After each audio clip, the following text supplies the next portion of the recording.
A foot from the hole.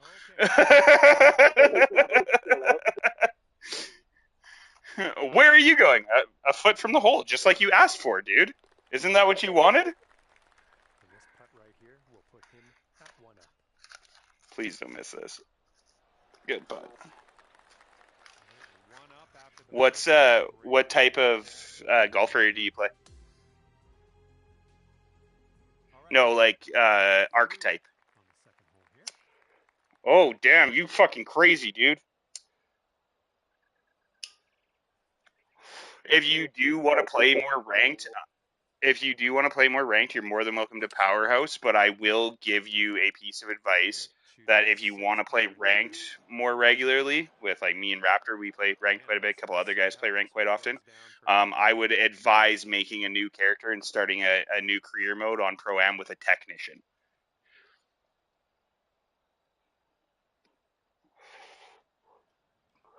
The technician doesn't shoot it as far, but they've got some super good advanced shots that you can get through your skill tree, and they just have better swing path and stuff, so like your shots are more accurate. Okay, second shot here on the second.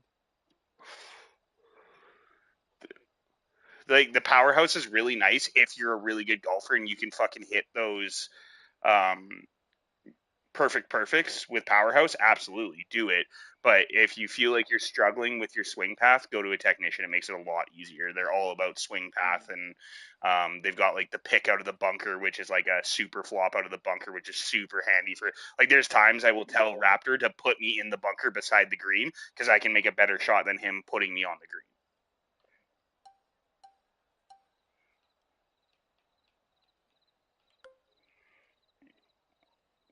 I'm gonna try.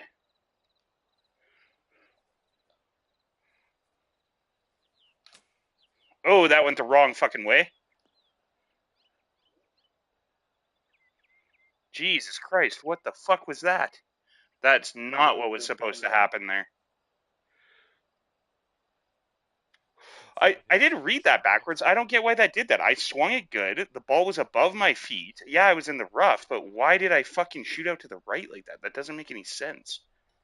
That shouldn't have happened. Close with that chip.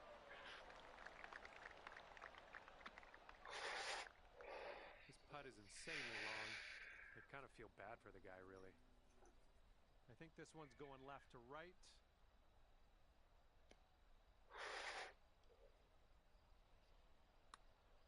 Looks like he's put a good stroke on it. Continues on a great line. Conklin, let's fucking go! Okay, he needs this. What a fucking putt, dude! Conklin's first ranked game, he just drained like a 35-foot putt. And they miss it. We win the hole. And after that one, your team sits. What a fucking clutch, Conklin. Good job, buddy. That was slick, dog. Teeing her up here on the third. This fairway looks like it has a bit of a downslope in the landing area.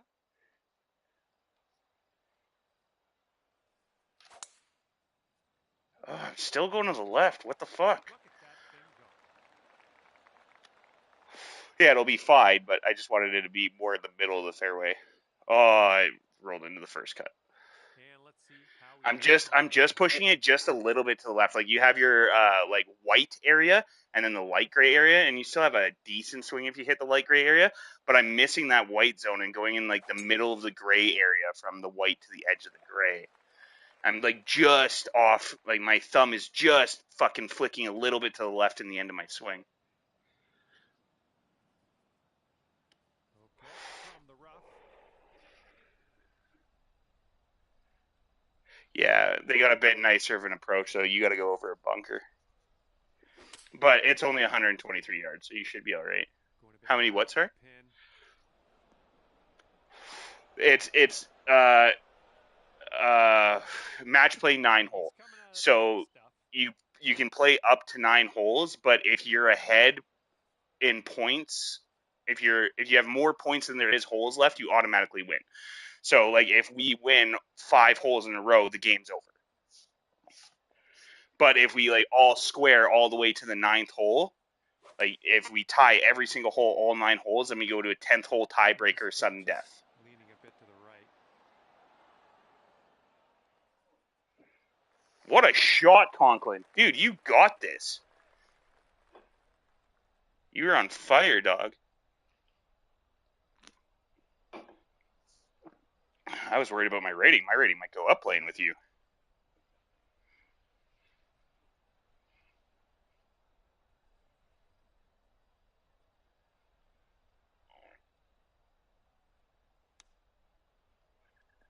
Specialist Carrasco.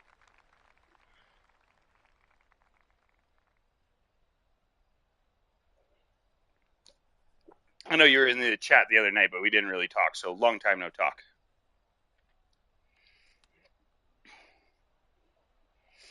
How are you doing?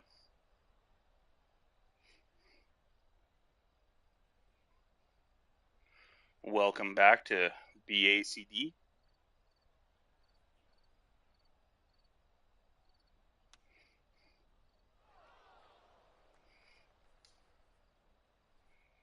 And this putt's about 18 feet away. Delta 2, right? Looks like this putt will track a bit to the right.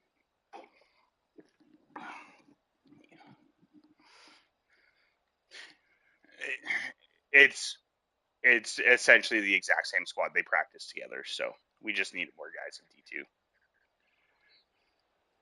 Oh, just slipped by. Okay, this putt is for birdie. Let's not let our teammate down. I think this one's breaking just a bit to the right. This putt's going. Or I can just drain it. Nice. Dropping that for the birdie. Well done. And your team's sitting at 3 up after that one. Okay, par 5 for this 4th hole.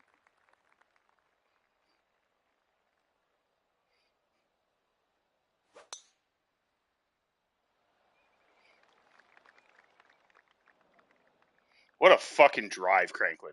My God, dude. He's ready to tee off. Let's see. You drive better than me because you being a powerhouse. So, like, I enjoy that because you just put me 200 yards out on a par 5. So I'm fucking giggling. Looking good off the tee. You outshot them by 35 yards. And as he sets up, he's around 255. That's outstanding, dog. Yeah, I cannot perfect on a powerhouse. That's why I play a technician, because I'm like with my good clubs that have like all my upgraded swing paths and everything, my perfect zone is pretty fucking big, and I can hit that typically all day long. But when I go to powerhouse, that fucking it gets real small. Like your fucking perfect's probably tiny. Yeah. Yeah. So playing as a technician, like yours is super skinny. Mine's probably like honestly like 10 to 20 times larger than yours. My perfect zone. We're setting up here about 210 or so. I mean, you could look at my stream and you could see what my shit looks like. The slope away from us where we want to land it, so be careful of the approach. YouTube. I always stream on YouTube. It's a little bit of a tricky shot having to use a hybrid with it at the front of the green, but we're going to try our best here, buddy. It is a par 5, so.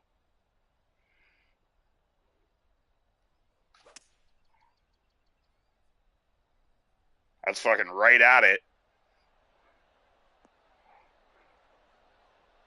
Sit. Right. Hey, you're fucking eagle territory, dog.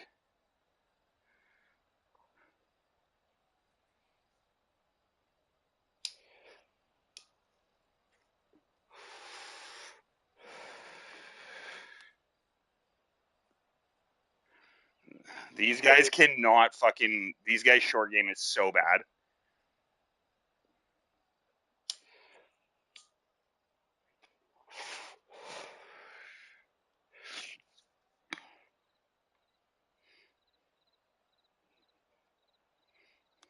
I mean, they're on PlayStation and they're both rocking. Ooh, they're both rocking 2K tags, and I'm pretty sure it's free this month on PlayStation. Like, I'm pretty sure the game is free for the monthly game. So these guys are probably like brand fucking new. Pistol Pete's been playing for a little bit based on his attire because he's got some sponsor unlocks, like his shoes are sponsor unlocks. Ooh, just missed. He's got 8 feet to go.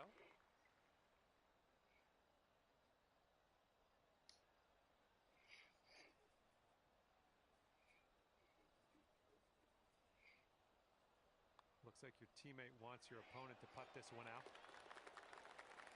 Here we go. Drop this one for birdie. Dude, we're going to 5-0 these guys. Your second ranked game ever, which I would still call your first ranked game ever because the other one was just bullshit. Your first true ranked game ever. We're going to 5-0 these guys. That's insane.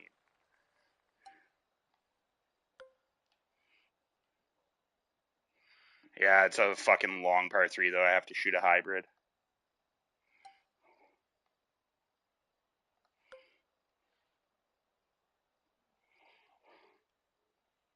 Uh, 219 to the flag.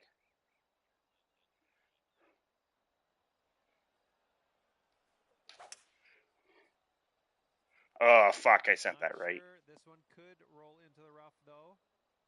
Well, that's too bad. Pretty sure you weren't planning. Sorry. Okay.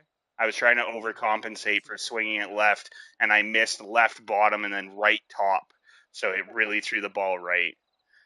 So, like, if you can actually, because it's called shot shaping with this new swing stick, you can actually fix your fuck up. So, like, if you pull back and you miss your perfect swing zone to the left, compensate your forward swing to the left, and it'll cancel out like missing it. But if you miss to the left on your backswing and then miss to the right on your forward swing, you're going to slice it really hard. But if you miss to the left on your backswing and then purposely overcorrect yourself and miss left, it'll actually straighten the ball out, and you can actually fix your fuck up in your forward swing.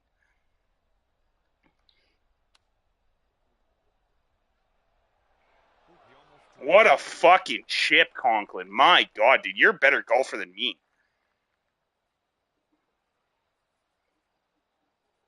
This guy's going to fuck this up, too, so we're going to be laughing.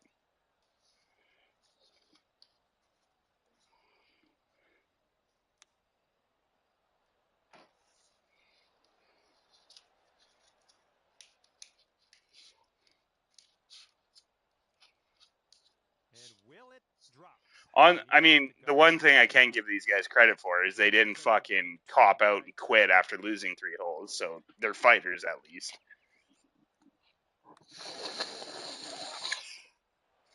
Oh my.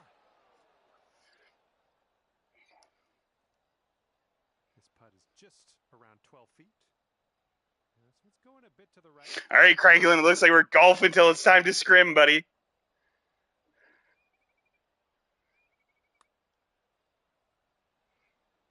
Oh my God. These guys are so bad, dude. This is what he's got for his double bogey. I think this one's going. I don't think so either. And they still miss it. I don't think he knows how to read the green. I think he's seen it going left, and I think he like followed the break of the green. Oh, they conceded for the win. We just fucking 5-0'd that team, dude. That let's go. Yeah, something that I'm planning on actually setting up, Conklin, and I'm sure you'll be interested is I'm going to set up a BACD golf tournament. So we'll get everybody together for like I'm going to set up a sign up for it, and I'm thinking about starting it pretty soon, in all honesty. But it's going to be like it's not going to be like super quick. It's going to be drawn out, and what we'll do is we're going to I'm setting it up in like a 3-tiered round robin kind of idea. So what it's going to be is over like the first 2 weekends is going to be basically like placement matches. So it's going to be I'll put out like a poll and I'll be like, hey, for the first 2 weekends we're going to do placement matches. So here's the times that the games will be at, and I'll set the times up for like this time, Saturday and Sunday. And everybody can vote on the times that they're available for, and then we'll just match guys up in parties of 4 together. And we'll all play the same course, and we're all going to play on the same difficulty for the placement match. And so then everybody's going to essentially play their round with their party of four. So a party of four playing, and it's going to be a full 18 stroke game. So it's going to be like an hour and a half, 2 hour game that you need to plan for to play with the guys. And if everybody feels like that's a little too long or a little too much, we could do like 2 weekends where you just need to get on and play two placement matches, say, and we'll just do like a front nine and a back nine. So the first weekend's the front nine, second weekend's the back nine, and then it's only like an hour with four guys. But so yeah, we'll do our placement matches, and then everybody's basically gonna get it'll be stroke play, so everybody's gonna be ranked based on their strokes, and then we'll do the next one so that's the placement, and then we're gonna do the qualifier, and the qualifier will be everybody's going to get paired up in teams of two, but you're going to play a game of four again, and you're going to play match play like we're playing right now for the placement matches, or for the qualifier, and then everybody who wins their games is going to move on. So half of the guys will be eliminated at the qualifier, and then those teams stick together, and then we'll plan like a Saturday, Sunday. So like Saturday, hey, everybody, here's your fucking opponents for the ladder system. And on Saturday, you need to play one game. You need to organize a time with your opponents for one game on Saturday. And then it's going to be like a kind of like a Stanley Cup playoff, right? Like semifinals or quarterfinals, semifinals, finals. So we'll have that set up, and like, hey, everybody needs to set up a time with your teammate and your opposing team for the quarterfinals games on Saturday, and then everybody that moves forward needs to set up a time to play their quarter or semifinals games uh, um, on Sunday. So that'll be the quarterfinals, and then after the quarterfinals are concluded, they have to be done by a certain time because the finals match will be at a set certain time on the Sunday, probably like in the evening on Sunday after an op or whatever, and however it works out. But we'll make sure that it like doesn't conflict with anything. And so then those guys are gonna play in the finals for like the seventh cap trophy for golf, and then and then after that, if everybody's still down, and I am would hope that hopefully I'll be in the finals, but if not, we'll have whoever's in the finals hopefully be able to like stream their game on Discord, and we'll have like a watch party, and everybody will watch the final game together and hang out, and like you'll have a crowd essentially like jeering at you while you play in your finals game. And then I was also thinking after that finals game, the winning team does a head to head against each other. So like a 1v1. But I might leave it as duos partners, and what I'm kind of thinking is like for this first tournament, well, I'm gonna make the partners, but I think then maybe for the second tournament, maybe we'll do like team sign up. So you sign up with you and a partner sign up for the tournament, and we just do a match play tournament.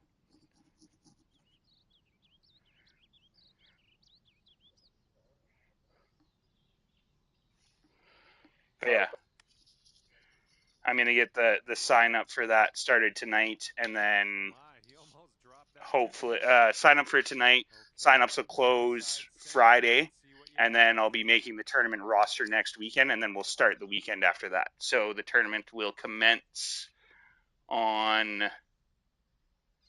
the 21st, and then we will play the qualifiers the 27th, 28th, 29th, and then the finals tournaments will be the 4th and 5th of April. But yeah, I'll get the post made for that tonight and get guys who are interested in signing up. And there's even guys like outside of our AO that also play this game, so I'm going to make the tournament like cav wide. Actually, for the first tournament, I'm actually just going to make it a BACD tournament for something fun for us to do. Oh shit, I'm running out of time. I need to fucking pay attention here. No, I did not. Yeah, the first tournament, I'm going to make it for fucking BACD only, and then maybe the next tournament I'll make it cav wide, just because it's going to be a lot of fucking planning and organizing that I don't want to deal with fucking It's like if I go calf wide, we could have it be like a 40-man fucking tournament, and that'd be wild. And let's see, he's setting up now, 2-footer. All right, that putt'll go. Okay, What should we call the tournament? Like the 7th Cav Open or the 7th Cav Classic? And then what I really want to do is get with a couple of guys, and I don't know if we can like share the file or anything, but you can make your own golf courses.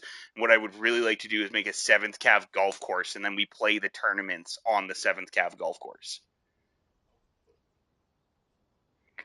Because we already have a society, like we have a clan in PGA 2K25 for the Cav. Let's see how this goes. Do you golf as well? Yeah, you golf, right, Stevens? Bit of an awkward swing.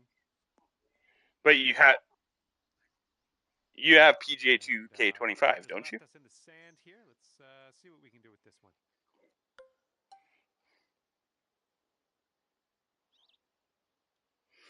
This tournament's more about just hanging out and having some fun than actually like fucking being amazing at golf. I mean, yeah, everybody wants to win or whatever, but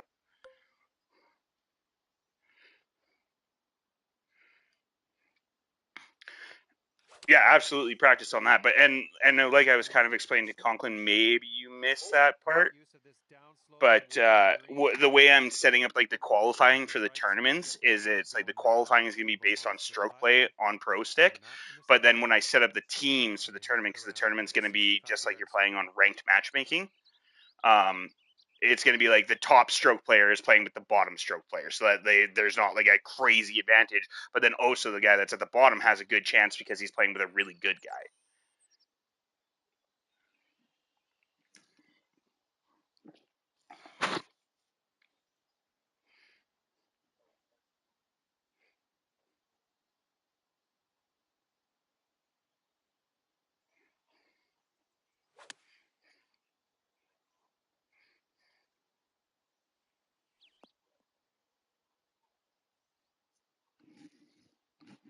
All right, this is his birdie look.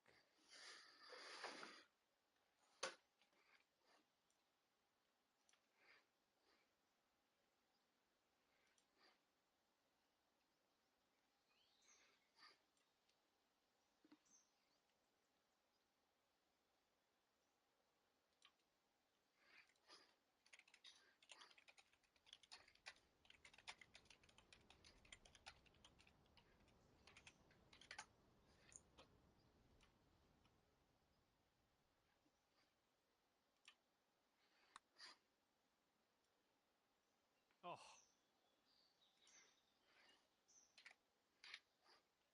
And if he sinks this next putt, he'll go one up. I think this one's moving to the right.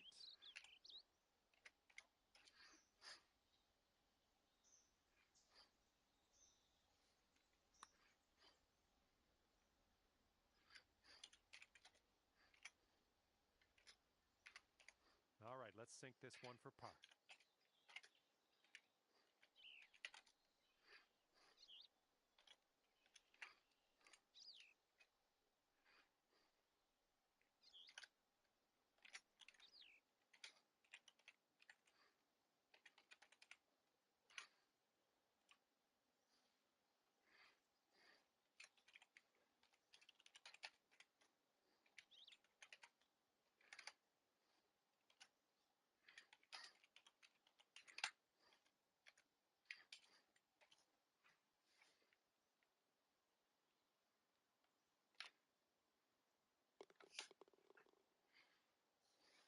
He's got 3 feet to go. And that'll do. And that hole will be halved.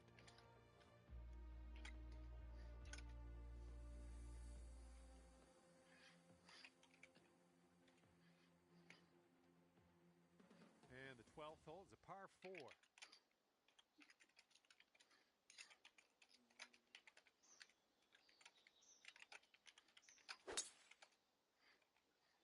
Oh, this one's in the fairway.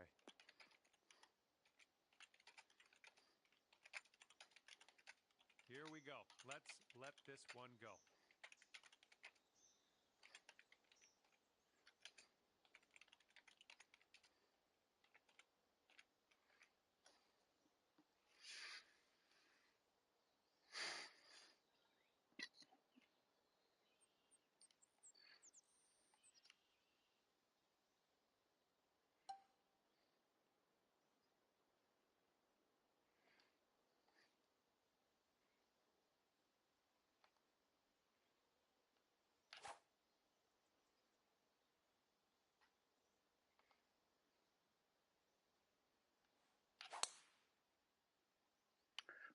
piss missile.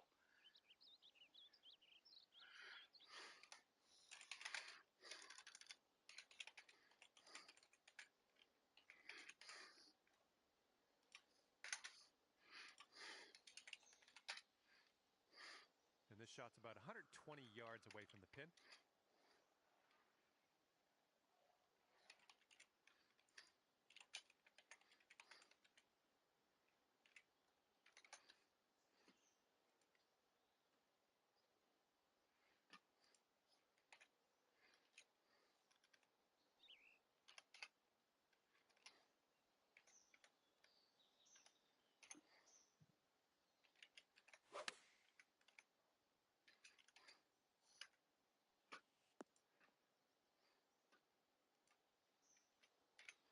And here's his second shot.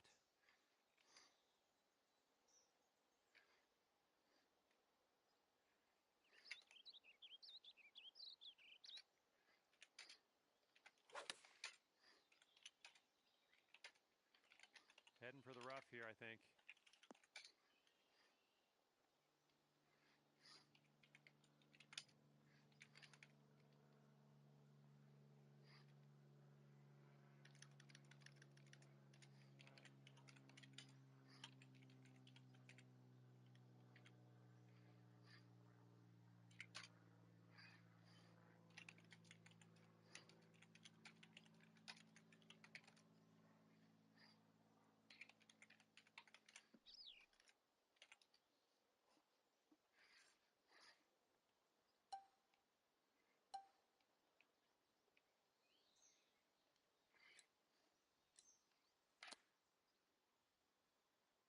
Oh my, you almost got that. Why is that going so far? And if he sinks this, it'll be for par. And this one's, I think, going left to right.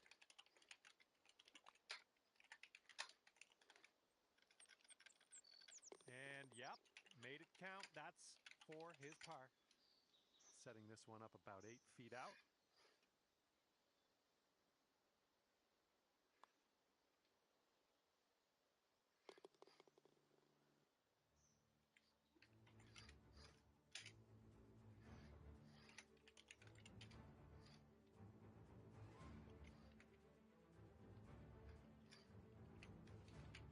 All right, a par 3 here on the 13th.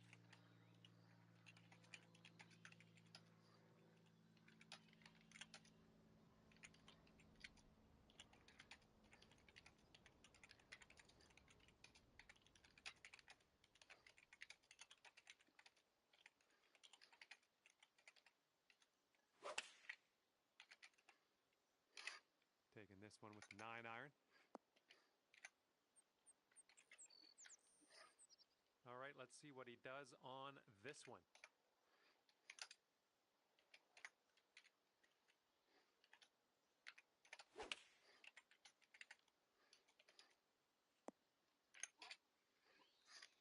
And here's our second shot on the 13th.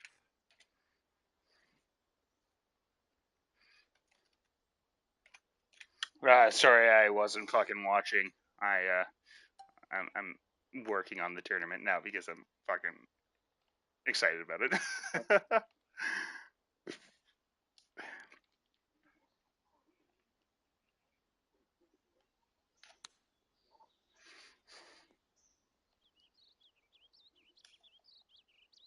what will go We down can after here this game, into yeah. the sand.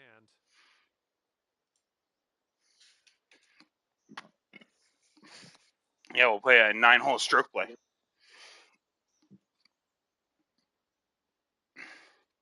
Setting up here with a extremely long putt.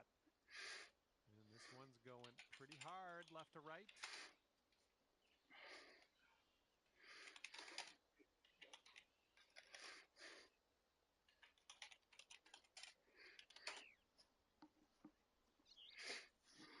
Mm-hmm.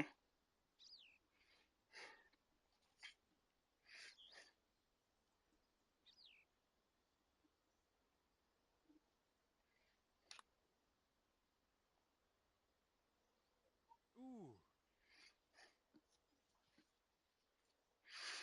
And if this next putt drops, he'll go 2 up. I think this putt looks like it's going left to right. So we're back to playing the original team now? Yeah, looks like he's put it on a good line here. It's still on track. Oh, we're getting Going fucking in shit on odd right to now, draw. Conklin. I didn't even notice. Sorry, man. I'm not really And he's actually got paying 9 attention feet for to this go. round. I'm sorry, buddy.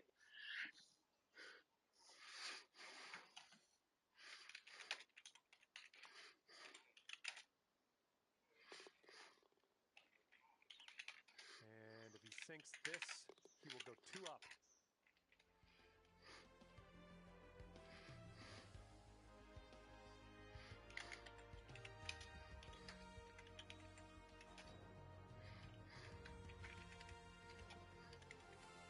And now the 14th hole, we got a par 5 ahead.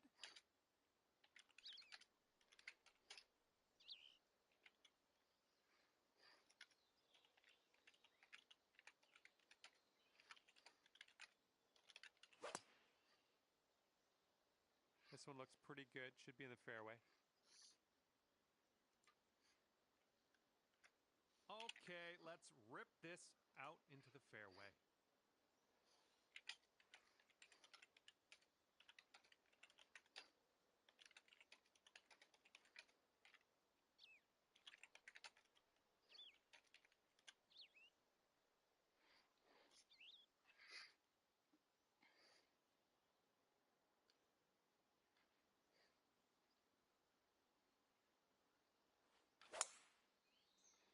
Oh, that's getting me in the bunker.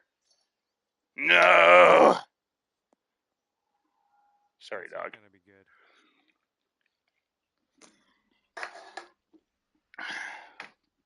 Yeah, let's put a Zin in so I don't need to smoke another fucking dart. I don't know. This one could go either way. And here we go. This is his second shot.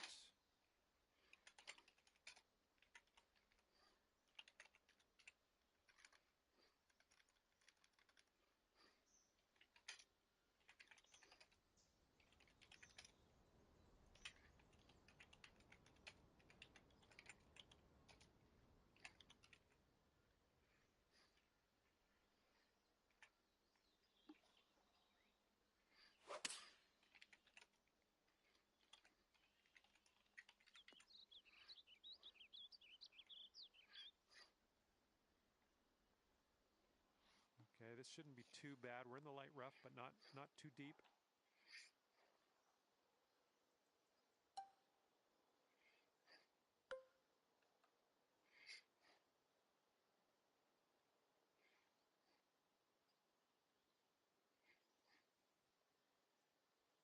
Yeah, your rhythm will fuck you, absolutely.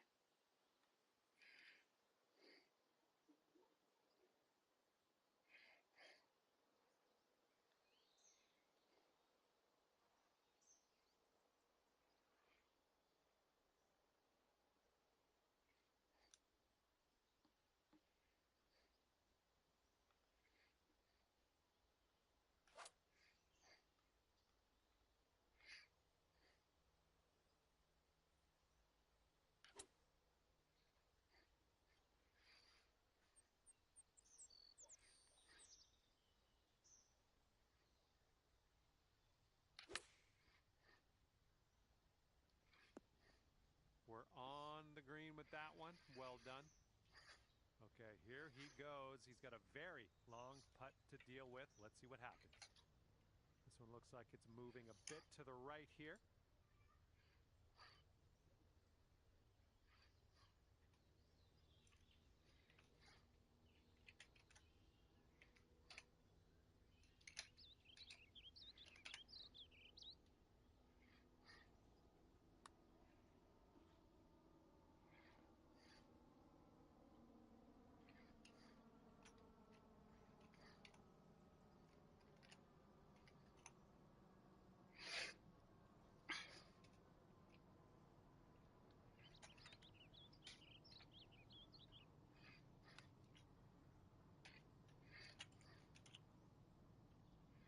All right, he's got this for birdie. Looks like this one's breaking to the right.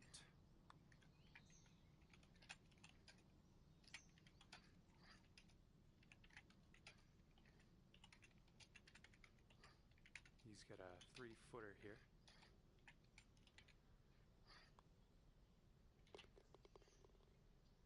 All right, give this a tap.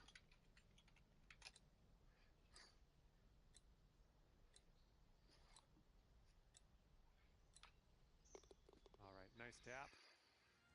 And that hole will be halved.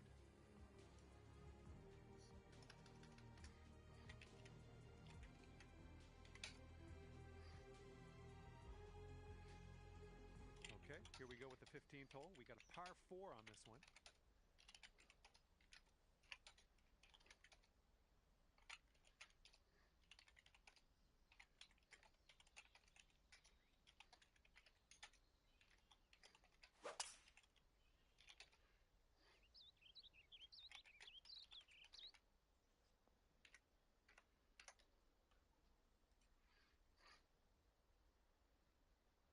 All right, let's see how he does.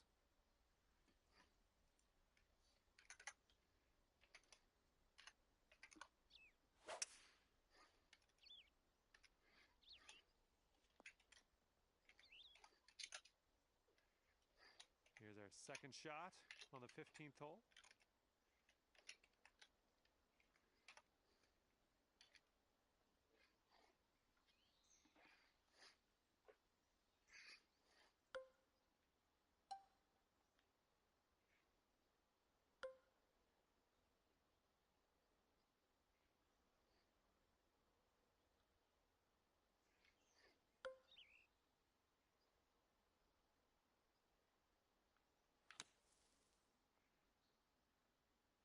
Ah, fuck. And let's see what he does from the greenside sand.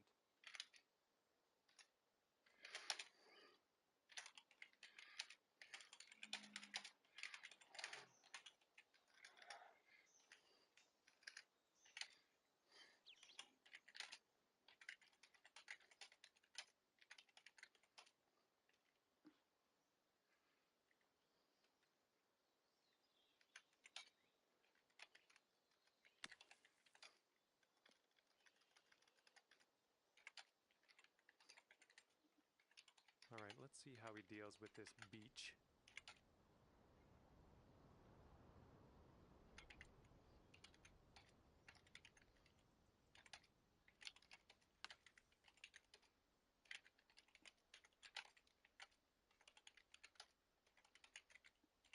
And if he sinks this next putt, we're going dormy, folks. And this one looks like it's kind of moving from the left to the right.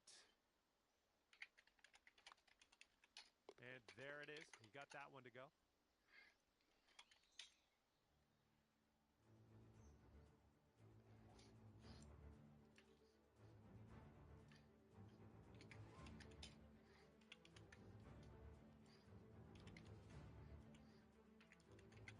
And now the par 3, 16th.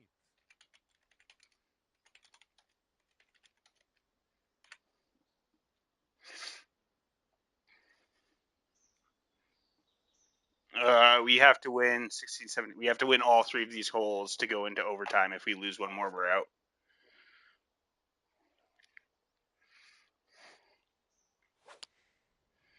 Oh, he might have fucked this up, though.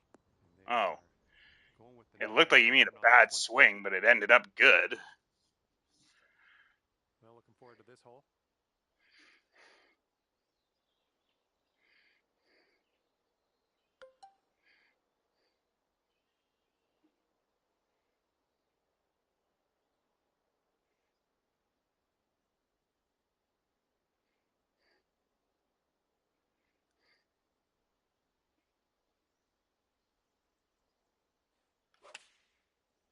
Oh, fuck me.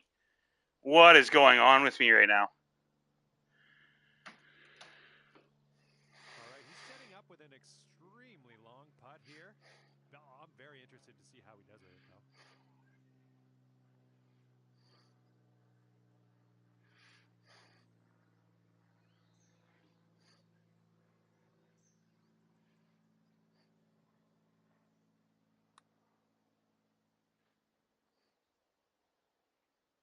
And from there, not a bad result. And as he sets this one up, he's Yeah, he's got some ground to cover, that's for sure. I think this one's breaking to the left.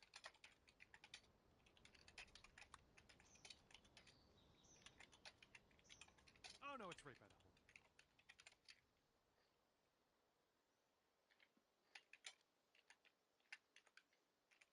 Okay, this one's for his par.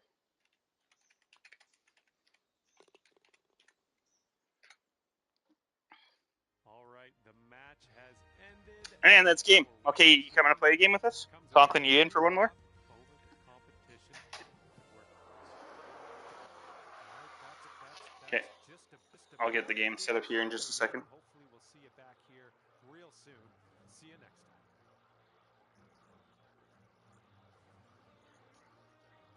I just need to take a piss and grab a couple beers here.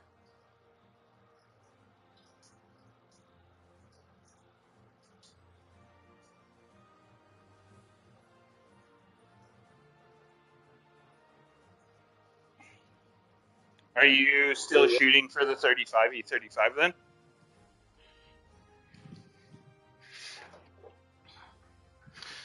Oh no, I meant like 25 Cav guys and getting those 10 guys from the other group to fill for us. Okay. So you're looking for it's going to be like a 30v30 or a 35v35 just based on who else you can get. Yeah, that was an Eagle. That's an Albatross too. That's the highest rank you can have in the game next to an Albatross 1. Yeah. And that other account was probably like his fucking girlfriend or something that plays with him all the time, but just hasn't been doing that. Yeah, or it was like a Smurf account or something to boost the other dude's rating.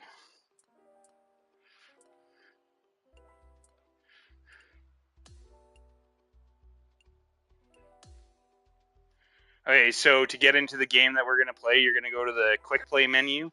So just the play menu with your left bumper, right bumper, and then quick play, and then join with room code.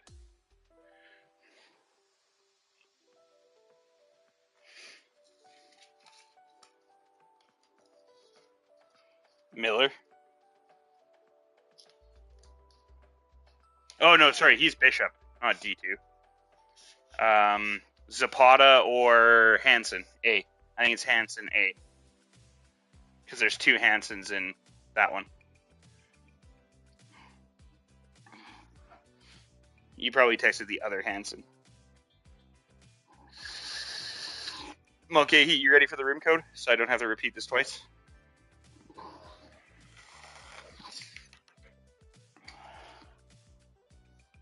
I didn't realize you could play this game offline. I thought you had to have connection. Oh.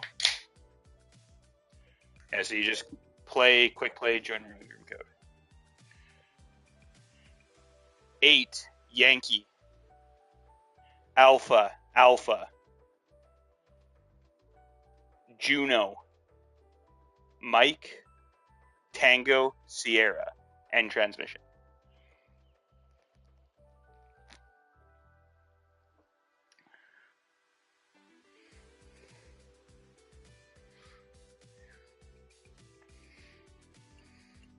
I can actually look at my Discord real quick and tell you because I just did both their fucking boot camps. Ready to restart? 8, Yankee, Alpha, Alpha, Juno for J, so Jig, Mike, Tango, Sierra.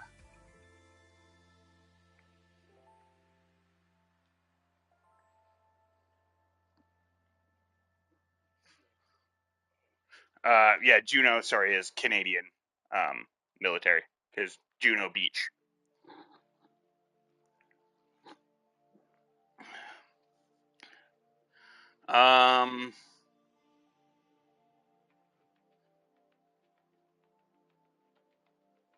So yeah, there's Recruit Zapata, but he's typically normally a tanker, and his Discord name is Recruit Zapata, which he should be Private Zapata. I don't know if he's had his ICS yet, but he should have been transferred in. And then Lavelle is Hanson A. Laivelle.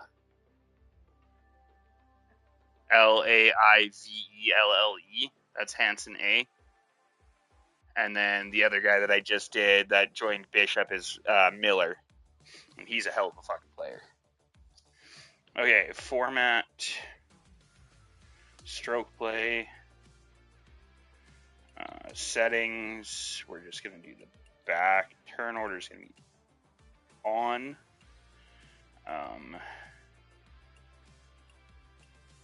I need to change the map to get to a fucking. Oh no, Top of the Rock is only a 9-hole course. We'll just do stroke play on Top of the Rock. Fuck it. So then it's a little quicker. Difficulty is not going to be open. We are playing pro. So it's just like ranked. So pro, playing Top of the Rock, course details. No, course settings.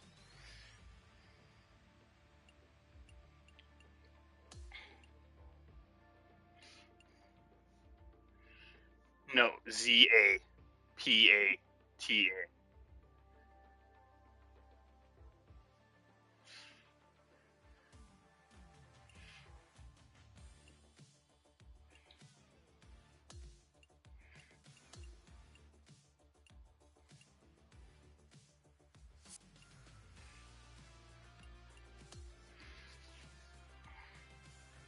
All right, course is set. Ready up when you're ready.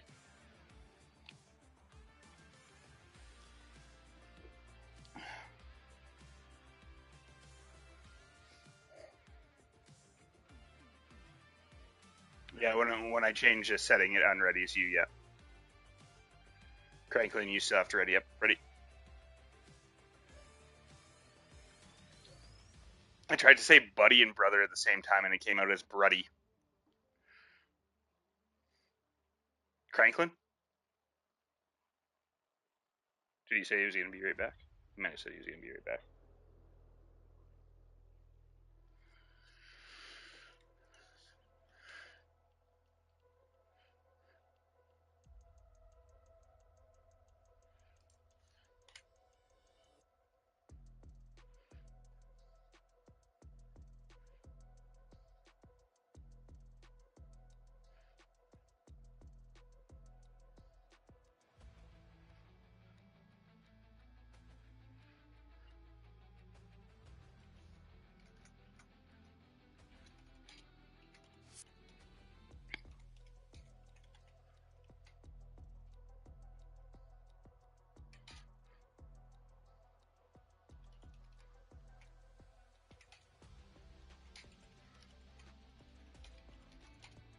Hi there, my name's John McCarthy, and I would like to welcome you to PGA Tour 2K25.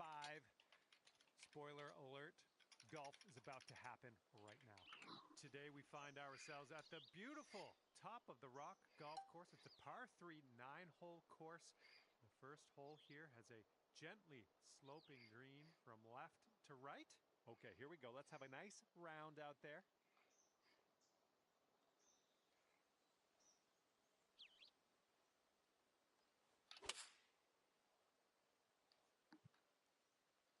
Bounce right. Come on.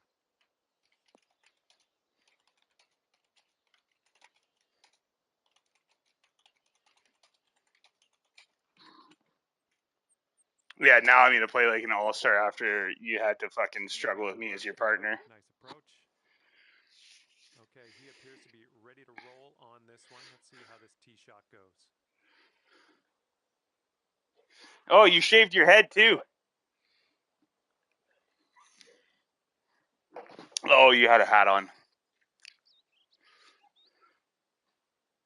Okay, can I send you something while we're in our downtime in between our shots to let me know what you think about this? Would you be interested in playing in the PGA BACD golf tournament? Get sandy.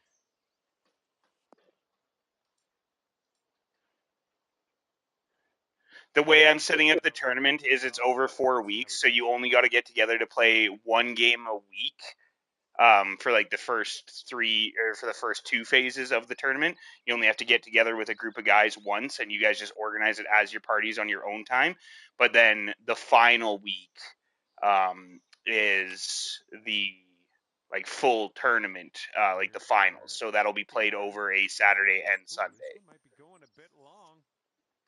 But I'll send it to you. Let me know what you think. How he does out of the sand. And also because like I'm not posting this yet. So if you notice anything that's fucked up, I want to fix it before I post it. But I think the setups is going to be a lot of fun. Be his second shot.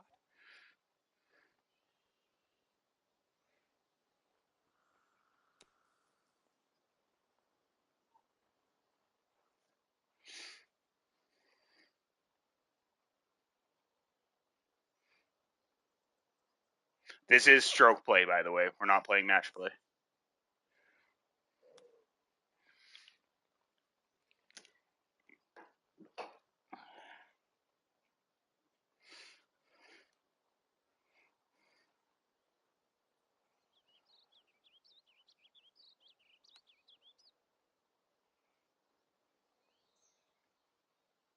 Yeah, if you are playing a technician, as you get points to put into like a tech tree for your like irons, driver, putter. I would really advise doing like your wedges and your irons, and or just looking through the tree and finding it. But the three shots that you really want to unlock are the choked approach, the super flop, and the pick.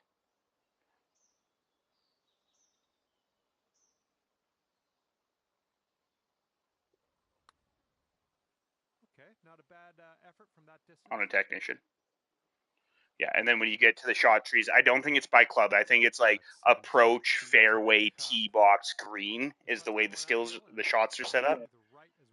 So like for the approach, so for the tee box, you want the choked tee shot. For the approach shot, you want the choked approach shot. For bunker or uh, short game, whatever it is, you want the pick. And then also in that tree should also be the super flop. But those are the four shots you want: the choked tee, the choked approach, the pick, and the super flop are like the four best shots in this game.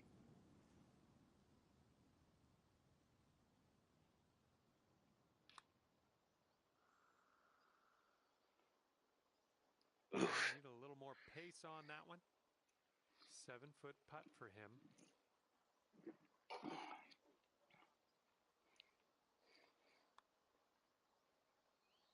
Good putt, Cranklin. How to get out with a bogey. And now this from 4 feet. So yeah, just also be advised, Cranklin, when you're doing your tee shot, you'll see like an up and a down arrow with a usually a feet reading, and that's how high or below the tee box is from the green. And so if your tee box is above your green, so like on that hole, it was 23 feet above the green, that means you need to take power off your shot because your shot's going to go a lot further when you're higher. So like this one, there's a 73-foot drop.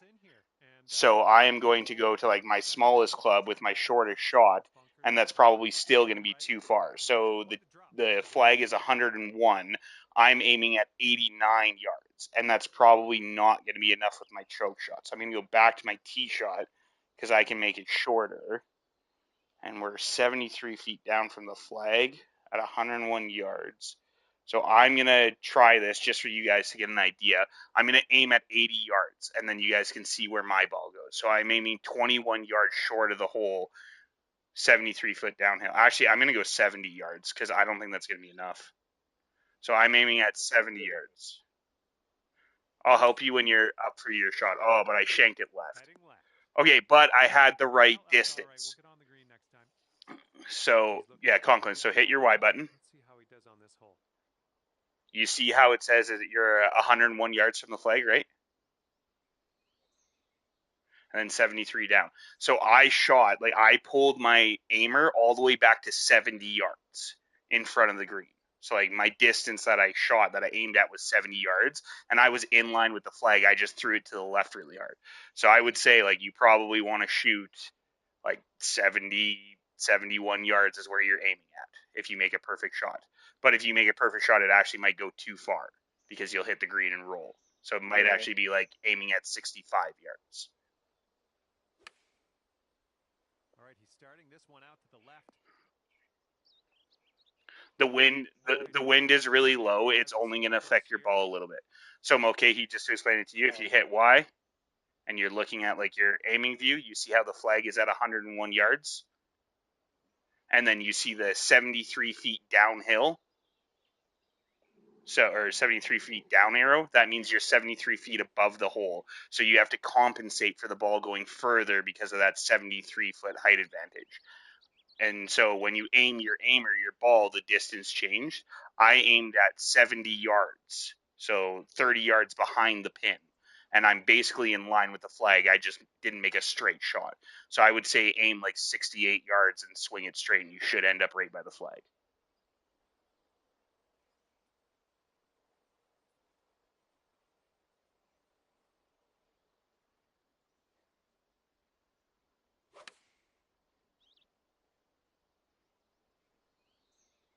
This one might be going a little too far. So you pulled back that far. You were aimed at 68. All right, let's see what he can do from the green side bunker.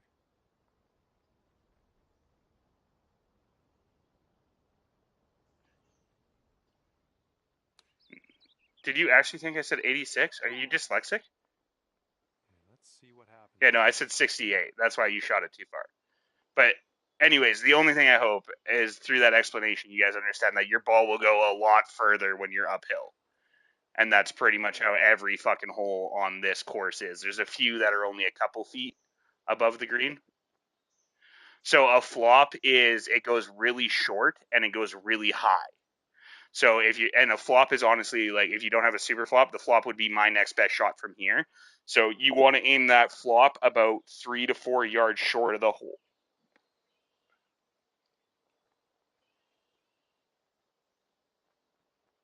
Make sure you're watching for your feet too, though.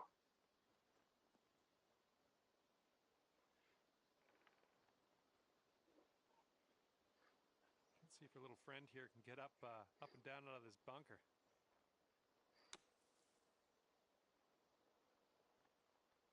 Second shot here on hole number 2.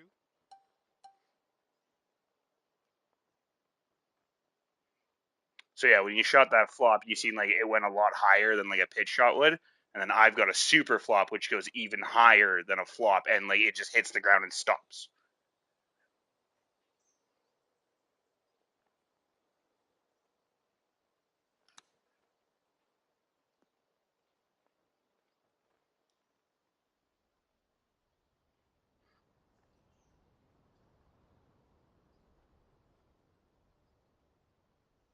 Oh, no, don't do that. Conklin, you're in the rough. The putter will not work. It'll barely roll. So hit R1 and it'll reset your golfer to the original shot. Are you on a chip? How far away are you? So with a chip, you want to go half the distance of how far you're aiming, and then add half a yard to it, and then compensate for your percentage loss out of the rough. So if you're at 8, you want to go down to 4, and then go halfway between 4 and 5, and then add a little bit more for whatever the percentage you're losing out of the rough is.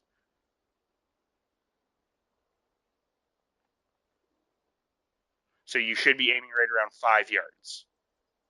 Oh, he almost got that chip to go.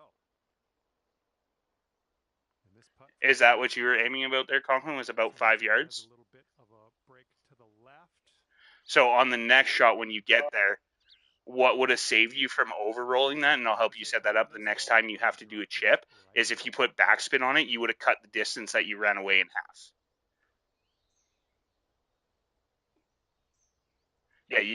You can change the spin on your ball. So you can give the ball more backspin, which will stop it quicker, or you can put front spin on the ball, which will help it run out more. But when you change the spin, it does make your perfect even smaller. And that's why Technician is so good, because you can put like maximum loft and maximum backspin on your ball, so that when you aim at that distance, that ball literally goes exactly where you aim it and it doesn't roll out. But with the Technician, you can do that shop shaping and still keep your perfect zones decent sized. Where if you do a bunch of shot shaping and spin shaping and stuff with a powerhouse, your fucking perfect zone becomes like Third hole on top of as the green small is as it on can us. possibly get. Let's see what you can do. Be careful on this hole. And I'm just gonna go for a par on this hole.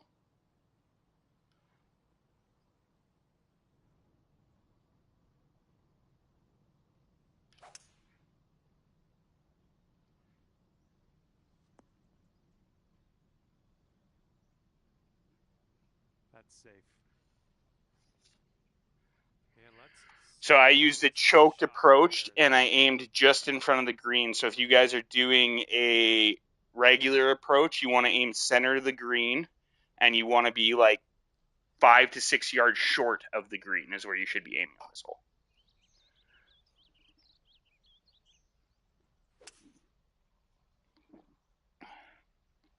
And they're going with the 5 wood. What a shot, Cranklin. Just need a little more power. And he's ready Oh, to sorry. putt. Let's see how this hole goes for him. But yeah, it was okay. Sorry. Okay, great shot.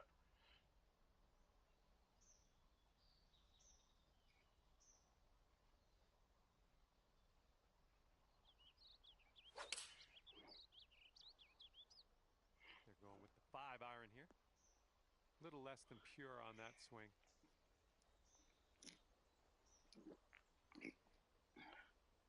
Do you have a flop, Conklin? You can press left and right on your D-pad to change your type of shot. So aim it right at the hole, and then for a flop, you want to take 3 yards off and then compensate for your percentage. So aim at the hole, short yourself 3 yards, and then add a little bit for whatever you're losing for percentage of the rough.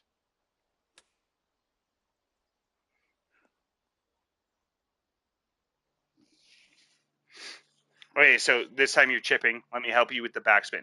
So aim it right at the hole,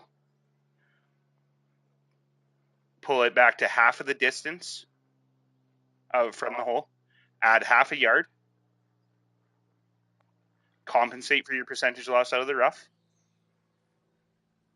and now hold your left bumper and pull back on the right stick, and you'll see that on your ball you're moving it, and you want to move it about halfway down the ball. So just put light backspin on it, like half backspin on it. So go halfway from the center of the ball, left bumper, left bumper. If you're using your right bumper, you're changing your loft.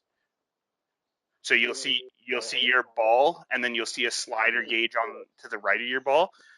So that slider gauge with your right bumper, when you go right bumper and then right stick up and down, that's changing the loft of the ball. So that's like if you're trying to hit the ball on the bottom side, or if you're trying to. There you go, fucking perfect. So changing your loft makes the ball go higher. It will not roll as far when you add more loft to it, but it will be more affected by the wind because you're in the air for longer. And then if you like lay down your loft, so essentially like the way loft is the way it works in the game is like moving ahead of your ball and putting the ball further back in your stance, or moving behind the ball and putting it more forward in your stance. Like when you're standing over the ball, it's either closer to your back foot or closer to your front foot. When you put it closer to your back foot, you get under the ball more and you lift it higher into the air.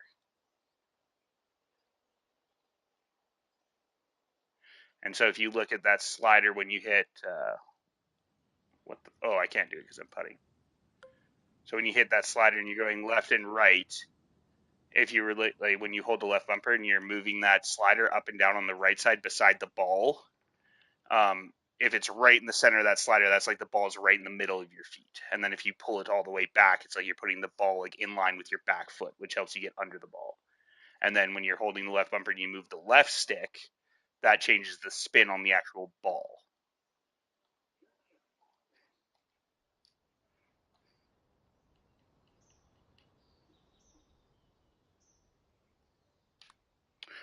There is like additional tutorials that you can go into that do it, but they don't do it in like the base one. But you can go to like the training grounds and there is like a shot shaping and spin tutorial. But they don't teach you it in the tutorial because when you start the tutorial, you're essentially it just automatically puts you at like the easiest difficulty, and you can't even do it in the easiest difficulty. Like you can't shot shape in that difficulty.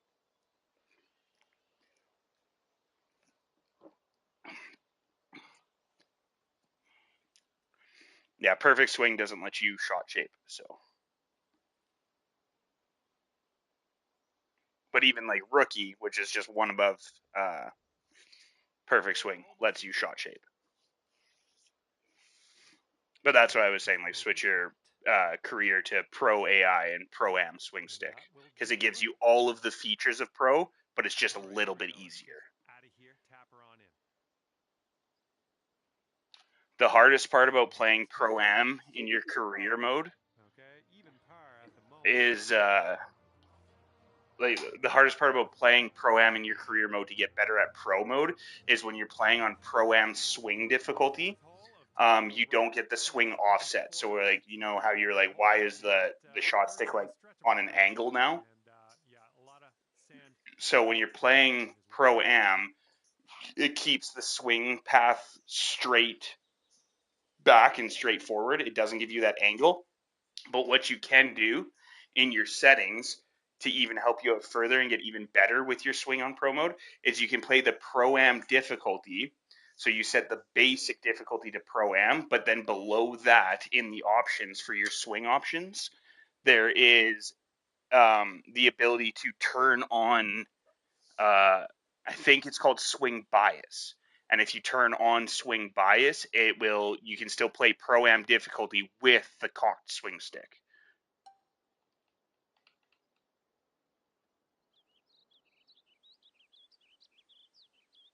So then you can still play Pro Am difficulty, win your career mode, level up your guy really fast, but you're swinging the exact same way that you would swing on Pro mode.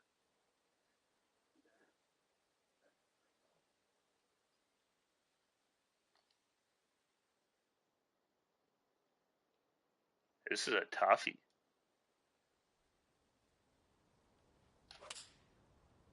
Oh, I'm left. I just can't get that fucking forward swing down. That would have been right. That fucking would have been close to a hole in one if I would have swung that straight. Here. Let's see what he does. So I used a choked approach right at the front of the green. So using a regular approach, you'll want to be a couple extra yards short of the front of the green.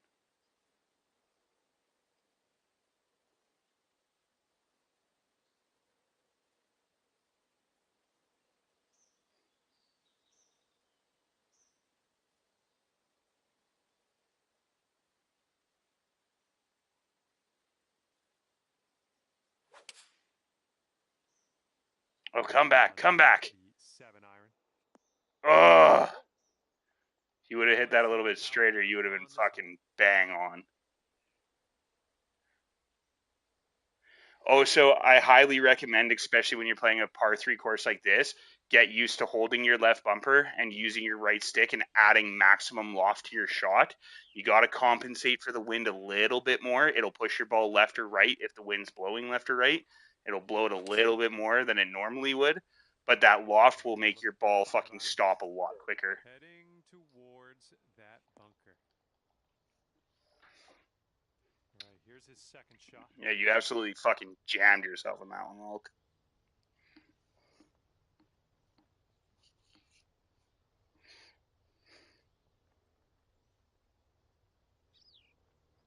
Also, please don't hesitate when you're like leveling up your guy to like send me screenshots and or talk to me, and I'll go into the menu at the same time and help you out, like actually pick the stuff that'll make your guy better and not waste your points.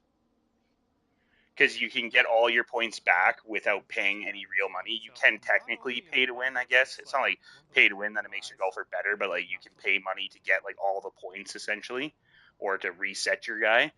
But don't waste money doing that by fucking up. And you get in-game currency to do everything at a pretty decent pace. And checking in on your Yeah, no, and but that's what I'm saying is like this game actually gives you the in-game currency at a really decent pace, especially when you're playing like the career mode. Like you can make thousands of VC in career mode.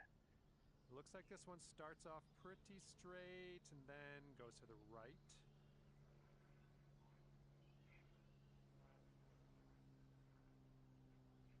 No, like you can play for a week and have your guy level 100, all ability points, and decent clubs. Looking good so far. From there, fine effort. And he's got 20. I just can't get a birdie on this fucking course. It looks like this one's breaking right to left. But yeah, like so even if you fuck up your like talent points for like your shots and all that kind of stuff, like your different types of shots, approach, tee box, putting, if you like fuck up the things that you pick, you can reset it for VC. I even think the first reset is free for every character that you do, for every like archetype character. I think the first reset's free, and the second reset's only like 500 VC or something like that, and you can make 500 VC in He's got a 4-footer to deal with here. fucking 6 or 7 online games, or 4 or 5 fucking Oh my goodness. 4 or 5 career games, because you can also get like VC from completing like sponsorship and quest challenges and stuff. Well, that hole's behind us. Let's move on. Like currently, I'm sitting on like 6,000 VC because my character's 100. I only play the technician. I didn't make a bunch of other characters, so I just have a ton of VC.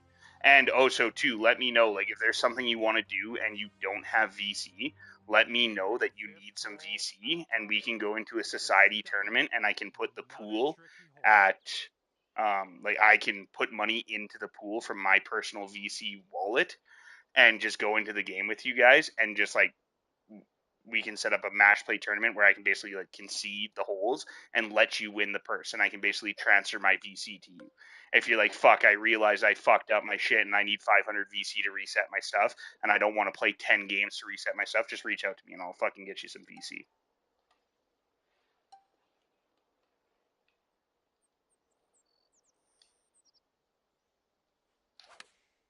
Because yeah, like, I'm currently sitting on like 6 grand, and I don't have anything to spend it on. All right, let's see. Every week that the shop, or every, I think it's every second week, the best things that you can buy in the shop with VC reset, and that's all I do is buy those. And they cost me, I think it's like 1,400 VC every 2 weeks. But if I'm actually playing this game actively, I make like fucking 2K VC a week.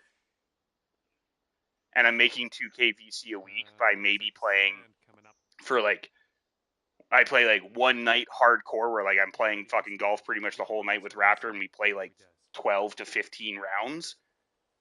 But even if I don't do that, you can play like 3 days and still make a grand in VC, and that's only playing like 2 or 3 rounds. Well, let's see how he does here from the green side bunker.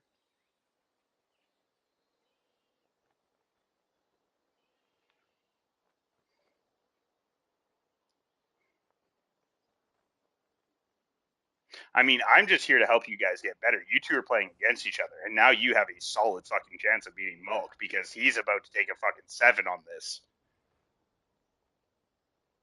And this one's anyone's guess. He's in the sand. Let's see what happens. Mulk, you can't just freak out, dude. You got to take a step back and set this up properly, or you're going to do it again. Here he is. So you're coming over the lip of the bunker with a splash. So you're going like uphill 4 feet. You need to aim like probably 3 or 4 green grid squares in front of that flag. And don't, okay, so just settle down a little bit. Left bumper, pull back on your right stick to add some loft to it so you get this ball a little bit higher. And the reason you like came out of the bunker, hit the bunker, and came back down is because you're a little bit mad and you're ramming your rhythm. You need to just slow it down and just make a good back forward swing and get out of this bunker.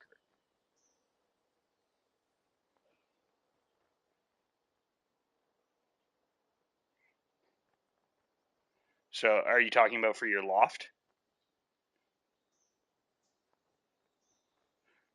Yeah, so there's 2 things you can do with left bumper, and we don't have a time limit on this, so don't get fucking stressed out here. Holding your left bumper gives you 2 options. Both your left stick and your right stick will do things. Your right stick changes the slider bar on the right side of the ball, which is like I was telling Conklin, that's like having the ball in your center of your feet when it starts out in the middle. If you drag it all the way down, that puts the ball at the back of your feet, which adds more loft to your ball. You get under the ball more and lift it higher. When you're doing left bumper and left stick and you're moving the symbol that's actually on the ball, you're controlling the spin of the ball. So if you pull it towards the bottom of the ball, you're putting backspin on it. If you put it towards the front of the ball, you're putting forward spin on it. Spin doesn't really matter. I would honestly not touch your spin at all. I would leave your spin centered so that it doesn't fuck up with your swing path, because ball spin makes your swing path a lot smaller than loft does. But putting full loft on the shot will help you get higher to get over the lift of that lip of that bunker. There you go.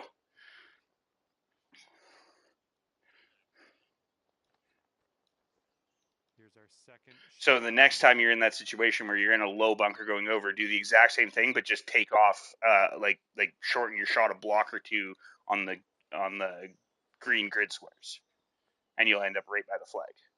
But that's how you get more height on the ball, like where you first took that shot and you just hit it and you hit the fucking lip of the bunker. It's because you didn't adjust the height of your shot. But if you just take an extra second, calm down, set your height, you can jump out of that.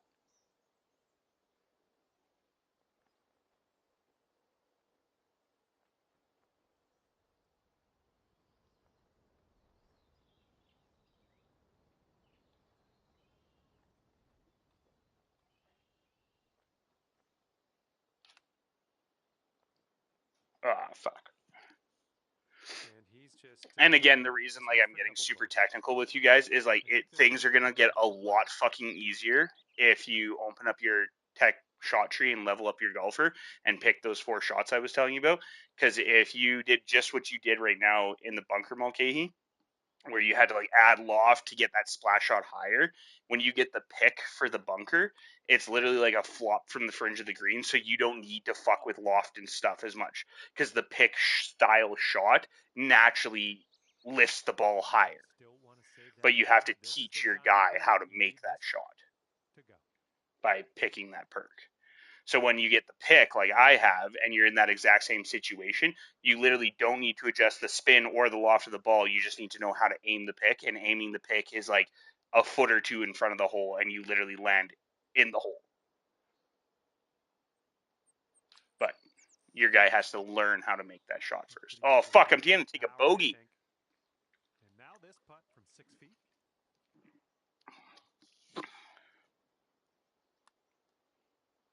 Oh.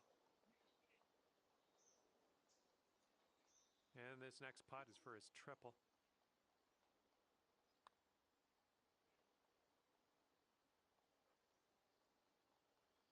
And let's see, he's setting up now, 2-footer. Okay, that putt's done. I don't know how you missed that putt. There's almost nothing left of this one. Okay, let's see what the scorecard looks like. And you're 1 over par currently. We have a par 3 here on the 6th.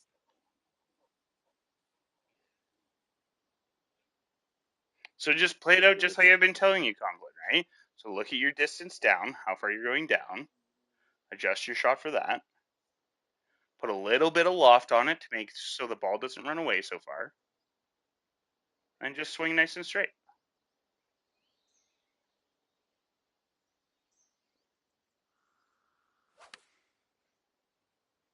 You did not swing that This one's maybe nice a and straight. little bit too much to the right. Oh my, splash. So on pro difficulty, Conklin, like when you did your backswing forward swing, your forward Let's swing see what was we off do to the on right the a little tee bit, here. right? But you're thinking like it's not that far off to the right, right? But you didn't hit that perfect, like that white square. You didn't go back and straight perfectly there. You missed a little bit off to the right on your forward swing, right? So in pro mode, especially as a powerhouse, and that's why I'm saying like technician will do you a lot better. If you miss that fucking white perfect by what you think is not a small amount that should affect it, it will fucking throw that ball super far right. That is literally the biggest thing that fucks guys over in pro mode is not swinging it white zone to white zone.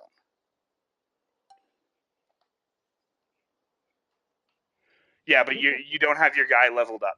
Okay, when you get your guy leveled up and you get your clubs with all of the swing path abilities, like if you watched my stream and looked at my swing path area still isn't that big, but if you look at it compared to yours, it's like 10 times the size of yours right now.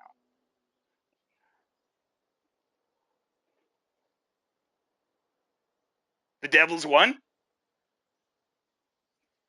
Dude, it was 2-1 when I left my buddy's house. I went over to my buddy's house. I haven't seen those boys since fucking September Yep, that's gonna of last year. taste nice. And I went over today and we were hanging out and we watched the first period and it was fucking 2-1 when I left. And the Devils are my team. I still can't believe fucking. I didn't realize that we got Markstrom. I haven't been paying attention to hockey at all this year. This one's going left. Oop, that one, yeah, that's in the water.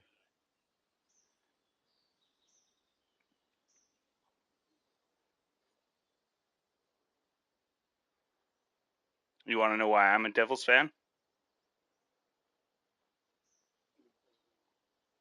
So I gotta say two things there. There's a reason why I was a Devils fan at the beginning, but then more importantly, there's a reason I remained a Devils fan as I grew up in hockey.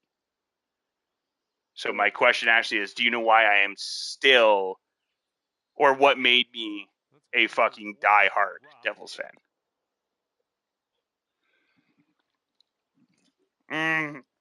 So let's think New Jersey Devils like early 2000s, super big enforcer, put Lindros out of his career.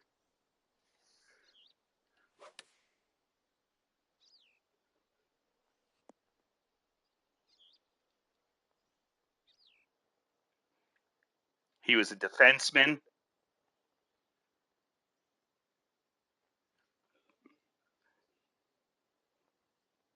The most famous defenseman that ever played for the Devils.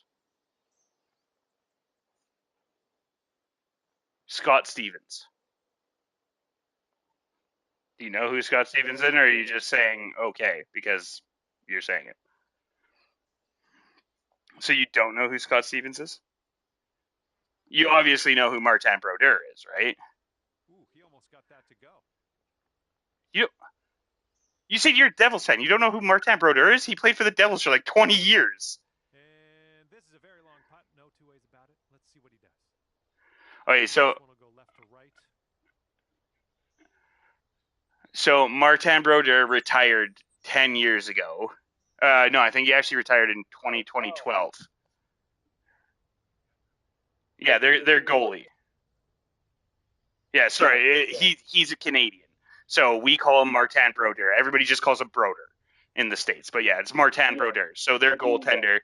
So he and Scott Stevens were drafted to the Devils in the exact same year.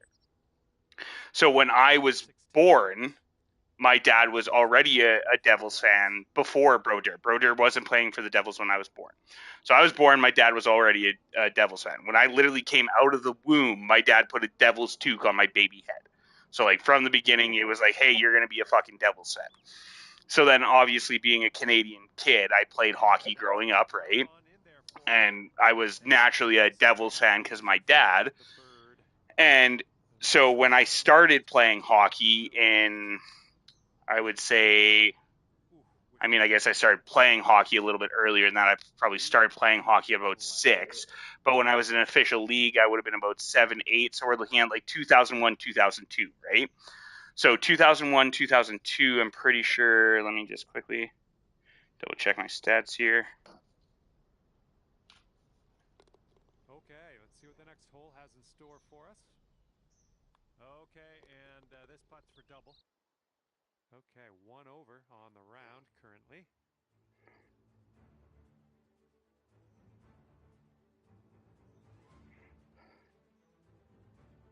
Let's see what you do here at the 7th. Where will you put your tee shot? The green's very undulating if you can hit it. There's a lot of water, a lot of sand.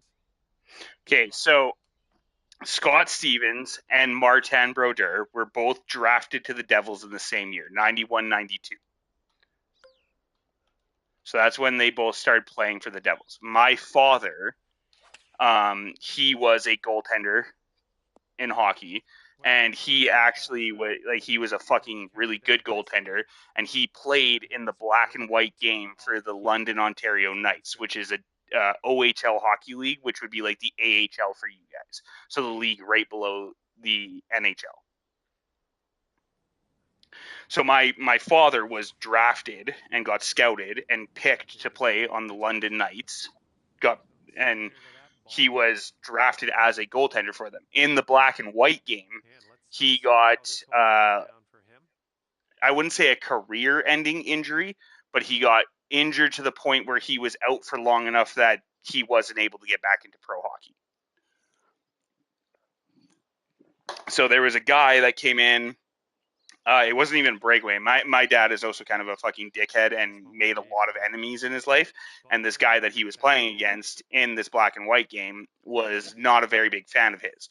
And during a shot, the way my father tells it and the way that the story is, and talking to a couple of his friends and stuff that were at the game and like played with him, it was a very dirty play by this guy that didn't like my dad. He basically knee on kneed the goaltender. He cut across the crease during a play, and my dad was like focusing on the puck at the blue line from the defenseman who was about to take a slap shot, and he just came streaming across the fucking left side and went knee on knee with my dad and blew his fucking knee out. And so my dad wasn't able to play for 3 years. That's how bad this knee injury fucked him up. But my dad made a ton of fucking friends with some really big names, and he used to play ball hockey with like a bunch of NHL guys. But so, anyways, dad was a goaltender. He was a really good goaltender. He was supposed to be a pro NHL player. If he didn't get injured, I probably wouldn't have been born. He probably never would have met my mom. He probably never would have moved out to Alberta to find work because he still would have been playing hockey. But yeah, maybe from a different woman and a different thing, maybe the same consciousness would be here. I don't know how it works, but my father always said like I wouldn't have met your mother and I wouldn't have had the family that I had if that wouldn't have happened because I would have went pro, I would have gotten drafted, I might have gotten sent down to the states. And like he was like a top prospect. Like he was a phenomenal goaltender. Like he would have played in the NHL. He was on track to play in the NHL. He was already like when he was scouted for the London Knights, he was already listed as like a potential draft prospect for when he played for the London Knights. He was 17 in that black and white game when he got injured. So he was in the AHL and the WHL here in Canada. A team is allowed to have one 16-year-old and two 17-year-olds on their team as kind of like prospects. So my father was a 17-year-old prospect in this black and white game, and being that prospect and being scouted, he was already as a like draft eligible candidate, like being like I'm not gonna lie, guys. I'm not trying to like brag up my father here or anything, but like I talked to some people that played hockey with him and met a lot of his like old friends, and not talking to them like with my father and just talking to them separately, and they were like, "Your dad was a fucking like prodigy of a goaltender. He would have made the NHL, no doubt about it. He probably would have been like the first overall drafted goalie of his draft year." Maybe not the first overall drafted, but he might have been drafted like 10th or 12th. But the first overall drafted goalie is where my father was going. So, anyways, he got hurt and got pushed out of that. And still, as a big Devils fan, he was a huge Martin Brodeur fan. He fucking played like Martin Brodeur. He followed his style of goaltending. He actually went to a training camp with a guy that trained Martin Brodeur because that's how much he wanted to be like Martin Brodeur. Martin Brodeur was like, he's one of the best fucking goalies, right? So my dad was a huge fan of him, huge fan of the Devils. So when I started hockey, my father was my coach for my first year of minor hockey. So I was 8 years old. And being that he was so diehard into hockey, he was trying to vicariously live his hockey dreams out through me and my brother, right? So he put my brother in as a goaltender. My brother's 7 years older, 8 years older than me. So my brother's been in minor hockey for 7 or 8 years now and doing as a goaltender. My dad's like training him as a goalie, like super like fucking hockey's your life. You are a goaltender. You are going to be the best. And my dad was fucking hardcore about it. So when I got in my first year, my dad wanted me to be a goalie. So he put me in the goalie equipment for my first fucking game. And the very first shot I took on net, because again, this is like Mike and Ike's hockey. Like we're fucking were kids, right? I didn't know anything. My dad's like, I played mini sticks with my brother, but my dad hasn't taught me anything, right? And I'm the first time on the ice ever in my life with a bunch of kids in a bunch of goalie equipment. I don't know what the fuck I'm doing. So the very first shot I took on net, I watched the puck come from the shot and I just watched it go between my legs. Like I literally like bent down and watched the puck go between my feet and into the net, and the opponent team scored. My father immediately pulled me out of the net and put in our backup goaltender as an 8-year-old and brought me to the bench and then told my assistant coach, "You've got this for the next 5 minutes," took me back into the locker room, made me switch out of the goalie gear and put player gear on, and looked at me and said, "That was fucking embarrassing. I'm never going to let you play goal again." As an 8-year-old. So I never got to play goal again. And so my dad said, "You are now a defenseman," and whatever. My dad's my dad, so I'm going to do what my fucking dad says and whatever. So he trained me as a defenseman. At the same time that Martin Brodeur was playing as a goalie for the Devils, Scott Stevens was their captain, and he was a defenseman, and he was an enforcer. And all he did was hit guys and beat the pace out of guys and like control the ice with just physical strength. And my dad literally built me as that. So my dad built me as a goon after he watched me take one shot on net, and I never got an opportunity to be a goaltender.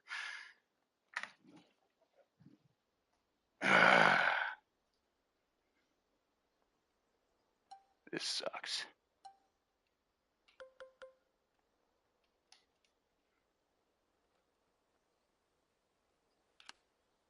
But yeah, so that's why I still am a fan of the Devils. Back to my original point. The reason I stayed as a fan of the Devils is because I was born as a fan, but then I quickly became a super fan of Scott Stevens, and I played hockey just like him. Like, when I played hockey, about, I would say, at least half of the time of my career playing minor hockey was my coach coming up to me, putting his hand on my shoulder on the bench, and whispering a number into my ear. And all that meant is get on the ice and kill that fucking kid.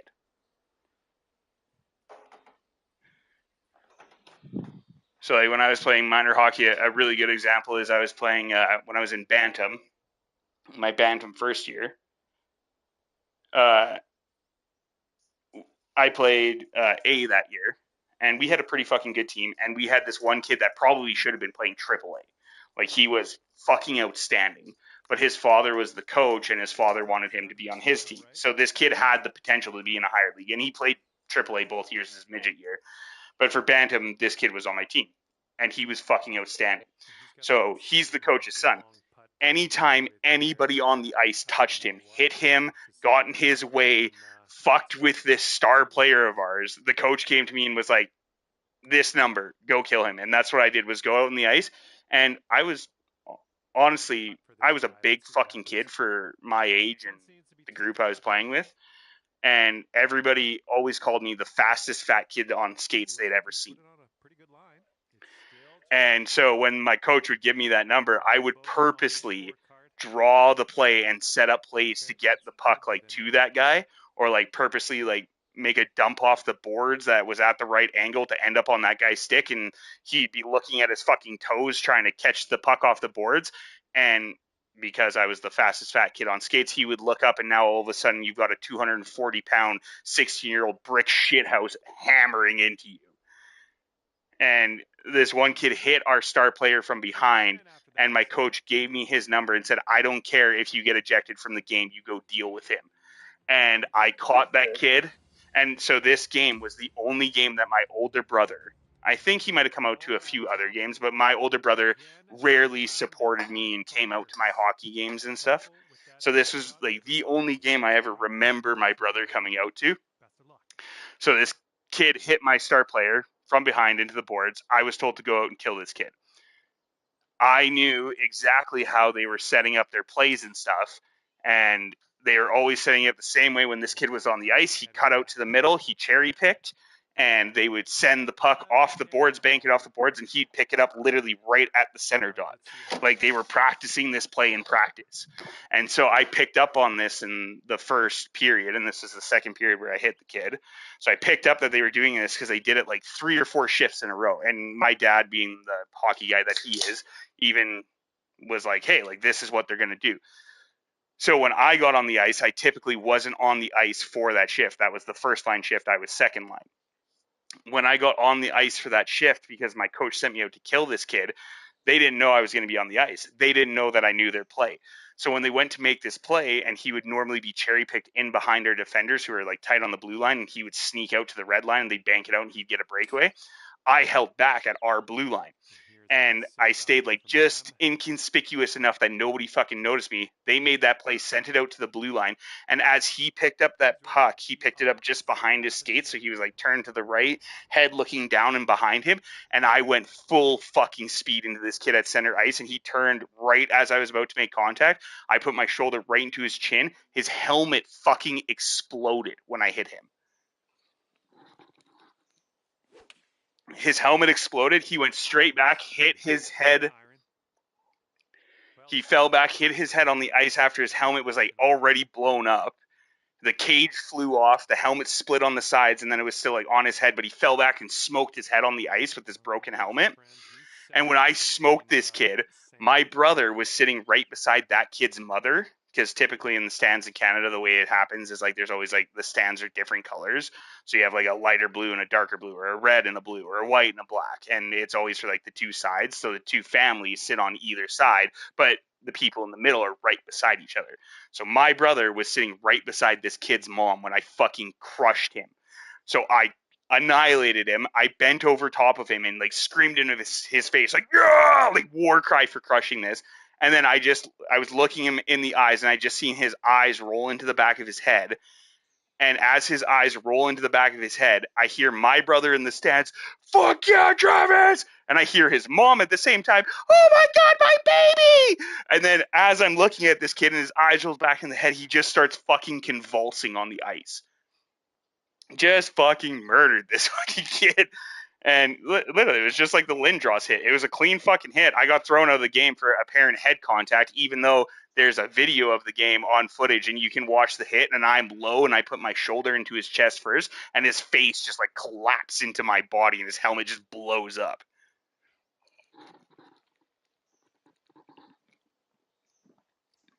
But anyways, to end this conversation, the reason I'm still a Devils fan is because of Scott Stevens, because he was an enforcer, and I love Scott Stevens, and my dad turned me into an enforcer, and all I did was hit kids and fight on the ice. That's all I did. So I got latched to Scott Stevens because that's exactly how he was. I gotta send you a video here, Conklin. I'm gonna look it up real quick. It's like the most famous hit in hockey. I can't believe you don't know it.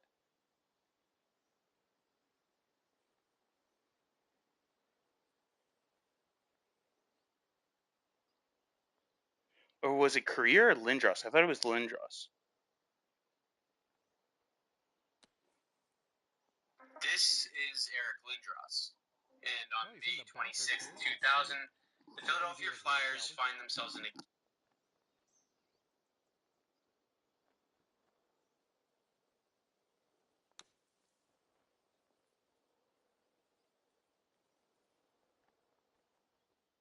Second shot here on hole number 8. Finn plays it. Schultz.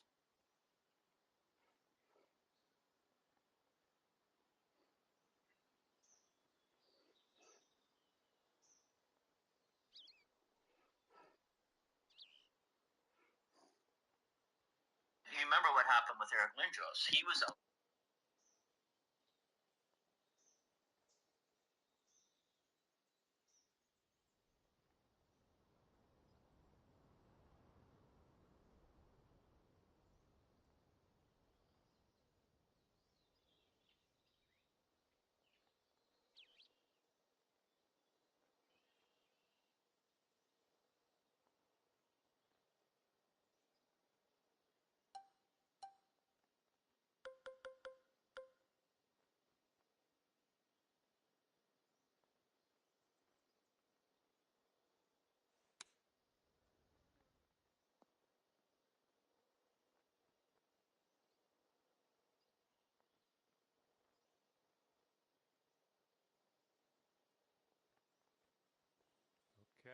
let's see if he can get up and down from here.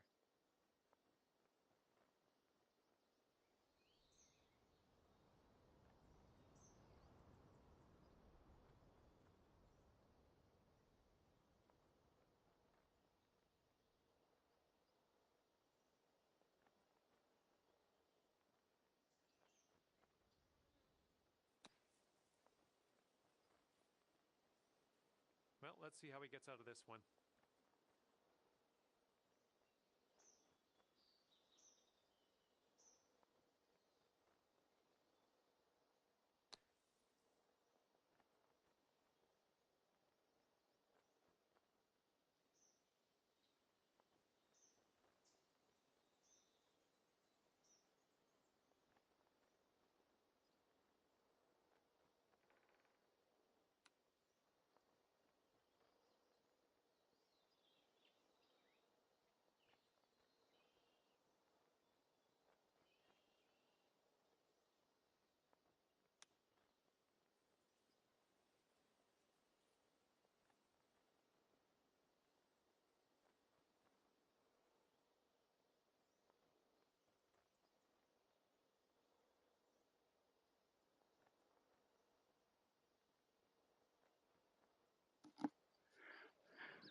Yeah, Conklin, I sent you that fucking hit from Stevens on Lindros that literally ended Lindros' career, and that's literally almost exactly how I hit the other kid that I was talking about.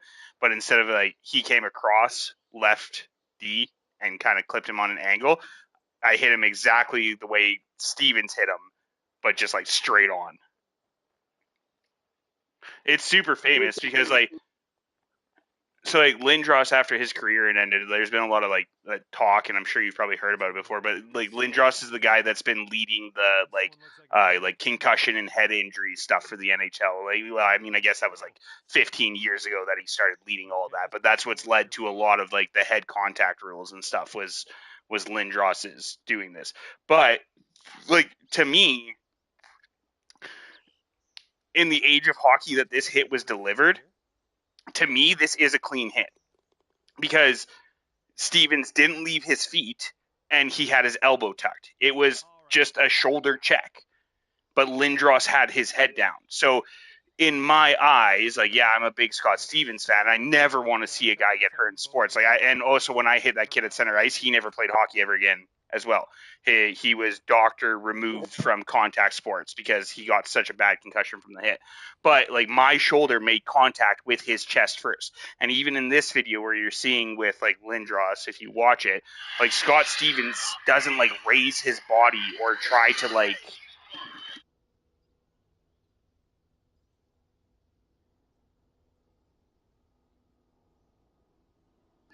to me, he doesn't try to like jump at Lindros's head, right? Like he just comes across, he's planted, low shoulder, and Lindros's head is just down. So like to me, like the shoulder makes contact with like the chin and the chest like almost at the same time. To me, I don't call it a dirty hit. Like I don't think it was an intentional shot to the head. If a guy does an intentional shot to the head, absolutely, yeah, fuck you, right? Like no, not that's not cool. Like if you can't get your shoulder check in, so you throw your fucking elbow out and clip the dude in the jaw with your elbow, that's a dirty fucking hit. But when Scott Stevens hit Lindros, his elbow was tucked into his body and he shouldered. And then yeah, once the connection of the shoulder was there, then he pops, right? But that's how you're taught to hit in hockey is you tuck your elbow in, you put your shoulder down, and then when you make contact, you push through because if you don't push through, you're just going to hurt yourself. You have to momentum your way through that hit. So to me, it was a clean fucking hit. It just sucked that Lindros had his head down and got fucked up. I think we're going left here. But yeah, that was like, oh, I'm out of bounds. But yeah, that was like one of the most famous fucking hits in hockey. Okay, he appears to be ready to roll on this one. Let's see how this tee shot goes.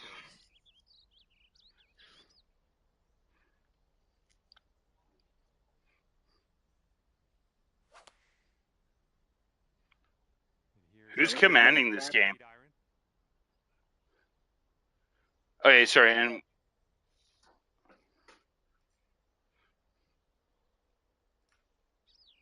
so tonight are we running like double, like two-man white chats, or are we running the full attack defense White chats.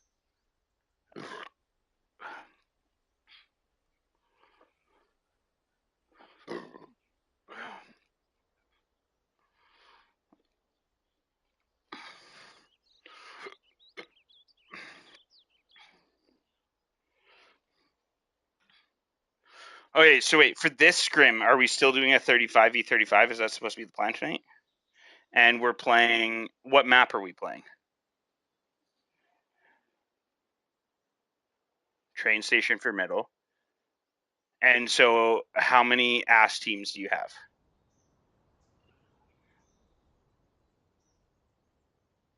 And how are those? So is every ass 5 a 2-man squad? So you have. They've gone with the 6-iron on this one.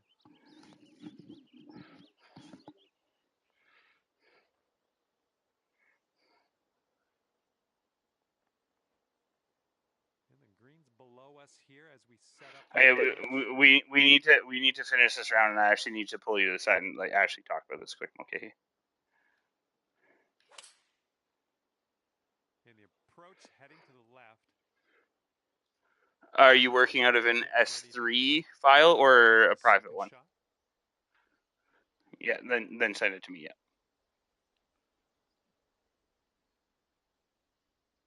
But yeah, we've got a half an hour before rally.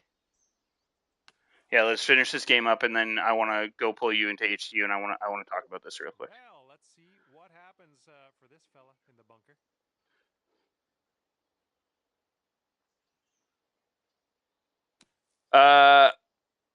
I would like to go to you with HQ first, just so that we can talk about it, and then I'll put an announcement. Well, let's go talk about it, and I just want to talk about with you, and then at like 7 o'clock we can like go jump into Hell at Wisconsin Voice, and then anybody else who wants to join to go over. But I imagine you're not going over it until we're doing Hot Wash, anyways, or Rally, anyways.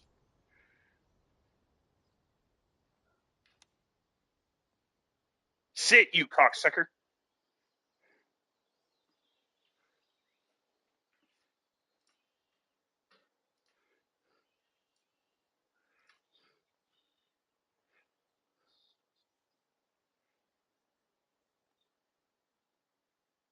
You said they're 3-man squads. They're all fucking 2-man squads right now.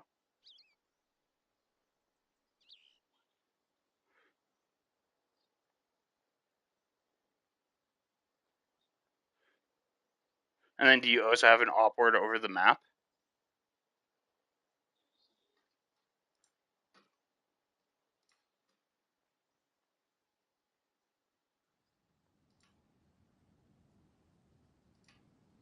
Got it.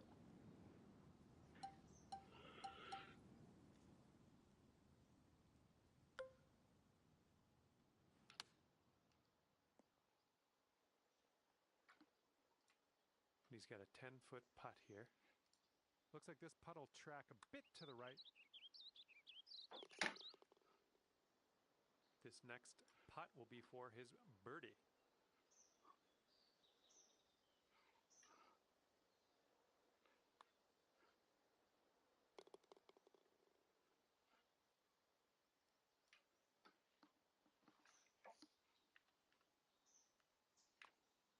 And the putt drops, and we're done here.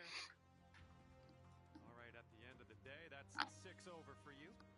Well, thank you very much to the games, Conklin. I really enjoyed playing with you, buddy. Good stuff out there on the course. Hopefully, we'll see you. All right, we'll catch up soon. Okay, yeah, I'm jumping up to HQ. You can join me.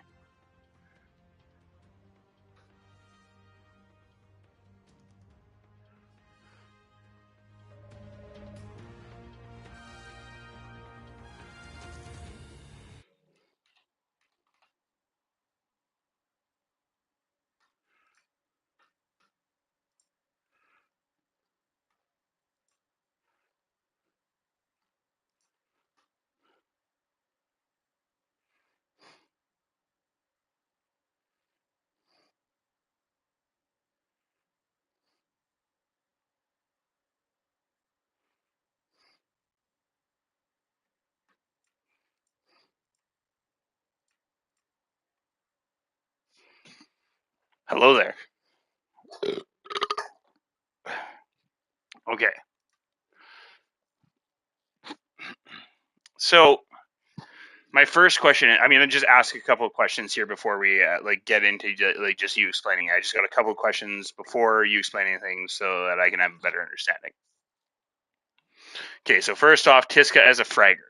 Tiska is basically doing the same thing we did the last scrim, where like he's just going to go to what he thinks is the most advantageous squad, or if he gets like a command from a squad that somebody needs a guy.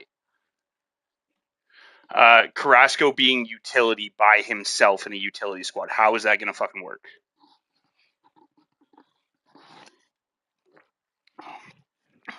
But so how are they going to get a Garrison up if they're like solo in a squad?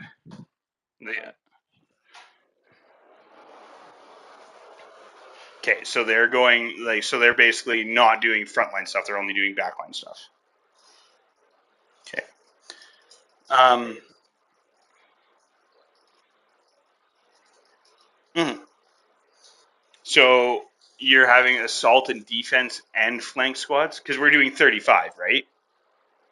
So what do we have? 2 tanks. So that leaves us 29, 28 with the commander, 27 with utility. Reisenbeck is solo on flanks. Okay, so that leaves us at 26. Sorry, I'm just grabbing a beer, so I'm not looking at the paperwork right now.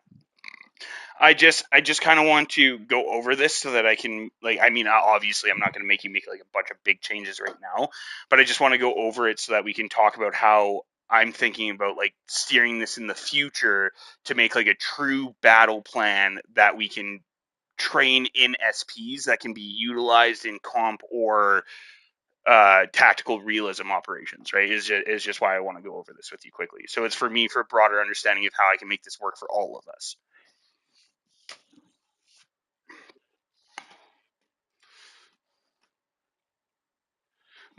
Yeah, and something I just want to do as well is like I just want to go. What I would like to do is like get away from like the map. And don't get me wrong, I love what you're doing for these specific things, and for individual comp maps, I want you to still keep going this way. This is awesome. But what I want to do is set up like a basic battle plan that can kind of apply to any map. And yeah. And again, we'll keep it simple.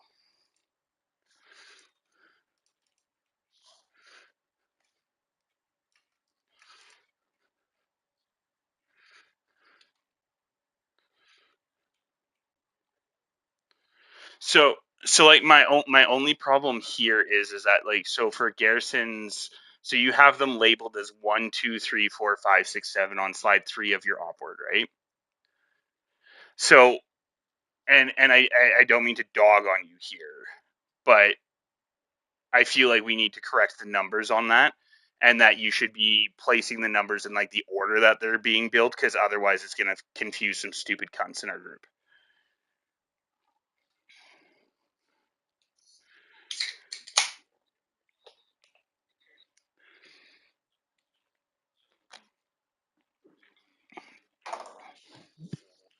Okay, yeah, and that's fine.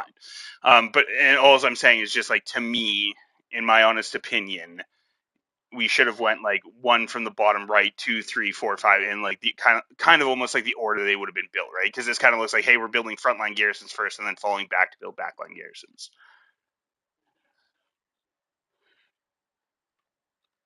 Okay, so and that's fine. Like we'll run this for this one, but like for what I want to see for like our battle plan is where you've got like 5, 6, and 7 for the opening of like a warfare game. I would much rather see these garrisons 5, 6, and 7 built on the drop wall line. So like basically like 50 meters back from where they are, so that these garrisons are being built before the wall even drops. And then your 1, 2, 3, 4 garrisons are still in the same spot. And then what I would like to see from the guys that are like Halliday and Connor who are building the backline garrisons is like you have guys that are assigned to these garrisons. So, you know, Connor Halliday being the utility, and one of our guys are responsible for 5, 6, and 7, but they're built on the drop wall. And Connor and Halliday, Connor and Carrasco, who build to these garrisons, or the guys that build these first garrisons where you've got 5, 6, and 7 are built on the wall. Um,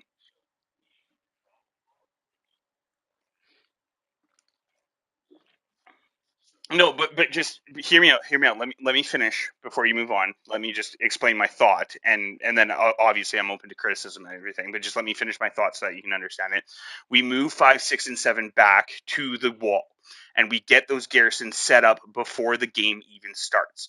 But the three guys that build those garrisons are the guys that are already designated to the backline stuff. So before the wall even drops, we've got 5, 6, and 7 up on the blue line, right? And then based on where our point will be, like our fourth point, right? Because obviously those garrisons are being technically built to protect our last point at that point, building them up on the wall, right? So you have those three guys that are on the defensive side build those first garrisons in the first 3 minutes of the game before the wall even drops and those garrisons are up. And then from there, they help with the initial push for the middle point. When we capture the middle point and now they're back on their defensive stuff, they go back, dismantle that garrison, and move it forward. So that if we lose the middle push, we already have garrison set up without having to do that. Now, if you want to try and let the wall drop and have those guys set those up in that fourth sector, and we can do it quick enough without losing too much manpower towards the initial middle push, then I'm fine with that. But what I'm worried about is sending a support and a squad leader at the beginning of the game when the wall drops. You're already immediately taking 6 guys off your initial action, right?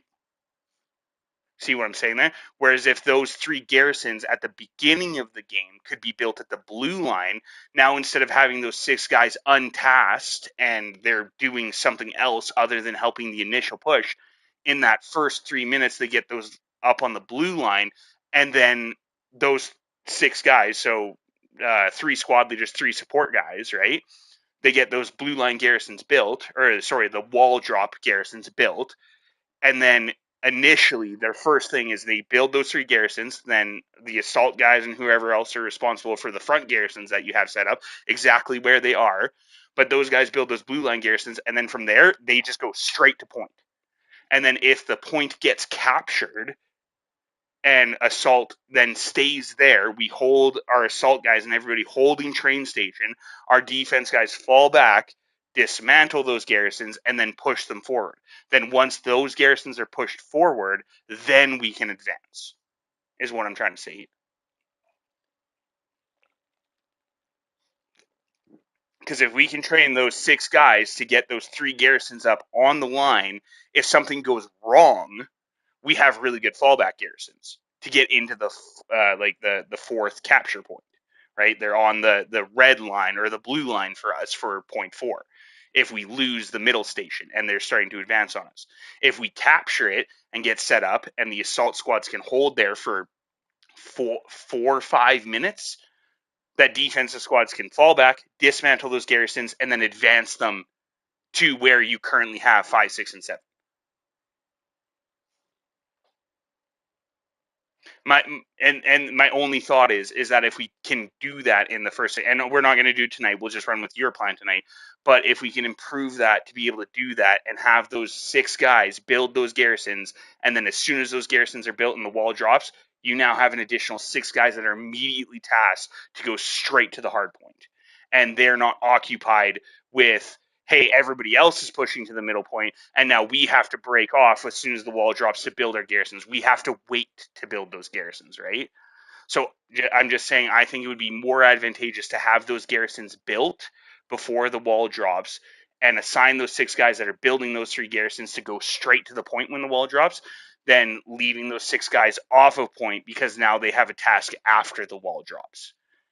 And then if we capture the position and we're in the advantageous position, then it's defense's like standard operating procedure to fall back and advance their garrisons if we capture.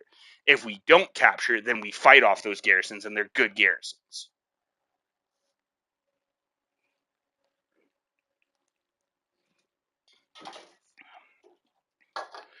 Because, and I mean, the only other option is that our squads get fucking really, really fucking good.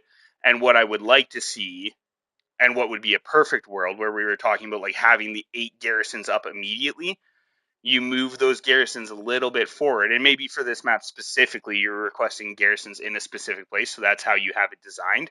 But I would almost advance those garrisons like 30, 40 meters closer to the line, so your other garrisons can be a little more advanced. But then right when the blue line drops, those squads need to be fucking on the fucking ball. They need to be at the blue line, ready to go as soon as it drops, building their garrison and moving to point. Like there can't be a delay. And that's just what I seen in the last 2 games when we played ninth infantry. It was like we only had 2 squad leaders that built a garrison, even though you had 2 to 3 squad leaders per truck and 2 to 3 supply guys per truck, right? It was like, why didn't we have fucking 6 forward operating positions built at the beginning of the game? So all I'm trying to stress here is that I just want a stronger position at the start, especially where when we end up in a backhanded situation and we're doing a full warfare game, we have something stronger to fall back on. Because our only other choice is if we don't build those garrisons, is getting like 6 garrisons up on the fucking blue line immediately.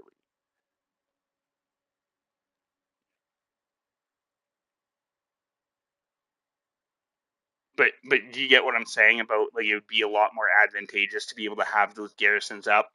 And I mean, like you've got those the 5, 6, 7. They're like in the middle of the grid squares, right? So what's the difference if those are in the middle of the grid squares or if they're 100 meters back on the fucking wall drop line for the first garrisons that are built, and we get them built before the wall drops, and now nobody has to task to build those garrisons after the wall drops. All the guys that would be tasked to build those garrisons are just going straight to point, and those garrisons are built 100 meters back towards our HQ on the wall drop line. And then, so essentially, what I'm saying is build those garrisons on the wall drop line, build 1, 2, 3, 4 exactly where you have them, capture the point, and then when we're in an advantageous position, fall back, dismantle those garrisons. The guy that literally built the garrison falls back, dismantles his garrison, and then advances it the 100 meters into the fourth point. But that gives us those garrisons to fall back to if we need them, but allows those guys that are building those garrisons to task themselves immediately to center point without that building those garrisons after the wall drops. Because you're taking 6 guys out of the battle immediately doing that. They're going to be behind everybody doing that, right? Because I mean, even best case scenario, if it worked out like perfectly and our guys were fucking in tune and doing it, you could build 5, 6, and 7 where you have them, and those guys instantly redeploy, and then they are spawning on 4, 3, 2, or 1 to help with the advance. But even doing that, they're 30 seconds behind the push. And to me, I would rather have the entire team pushing at once instead of one team, like one wave moving in and getting fucked up and then having 6 guys in come in and like support after they've already engaged. To me, it'd be better to hit that point with full force. Just an idea.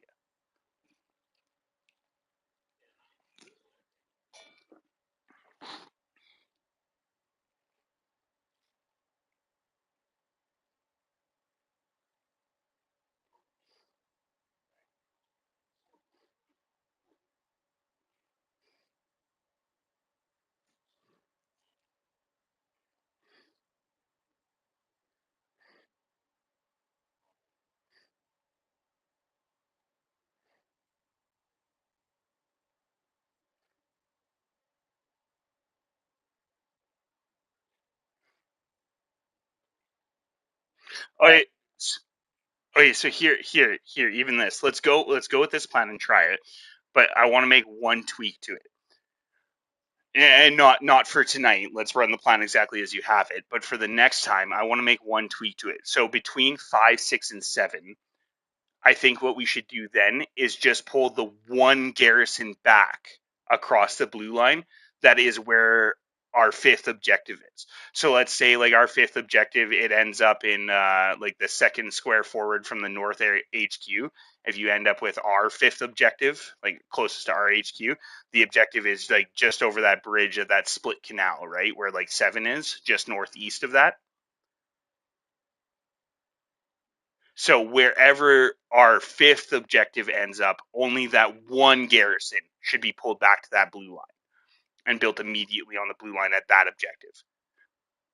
So then, just in case shit goes really fucking south really quick, we have one already built fallback garrison. And just one. Instead of bringing all three of them back across that line, you just bring the one back that is in line with the objective for that fifth sector. And obviously that'll be something we have to train. We can't do it like with this, but so like, you know, if we're doing like, hey, we know for a fact that train station is going to be the center, but the fourth and fifth objective being like our side, fourth and fifth, right? Like, if we're playing Germany, if train station is second, and then whatever the next objective is, fourth objective closer to our HQ, and fifth objective is closer to our HQ, 5, 6, and 7, whichever 5, 6, and 7 is, whichever one of those is closest to the objective for that final 2 sectors is the one that we pull back over the blue line towards that objective. So then, just in case we get captured in the fourth zone, we don't lose that garrison. That garrison stays up close to the objective we need to defend, and if that gives us some insurance on calling a full reset. So, like, if we call a full reset too late and we can't make it to the fourth zone, you can call a full reset on the fifth fucking garrison and be like, everybody back to the garrison that's on the fucking last point, and then we have a point to launch from, and we don't lose it in a cap.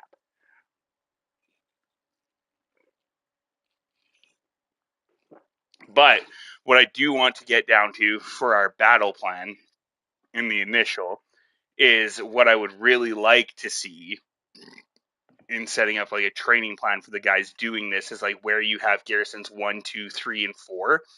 I would actually much prefer that to be like 1, 2, 3, 4, and 5 and spread that out stronger against the neutral zone blue line for us. So have 5 garrisons on that front line, and then have 2 back for 5. Like, so you'd have 1, 2, 3, 4, 5 on our neutral blue line.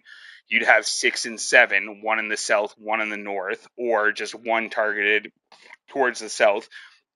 Or sorry, not one targeted towards the south, one targeted towards wherever the objective is, and one targeted south or north of that.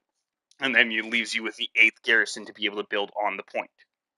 And then if we capture the point and we start advancing, then we can tear down the back 2 garrisons and advance them. So we've got 5 garrisons on the blue line and 3 forward garrisons.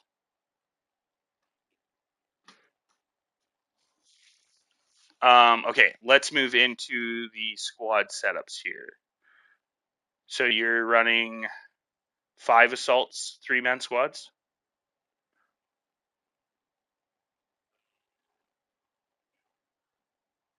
We're running 2 armor and 3 defensive squads. Okay, so your plan for white chat, when we look at your op board,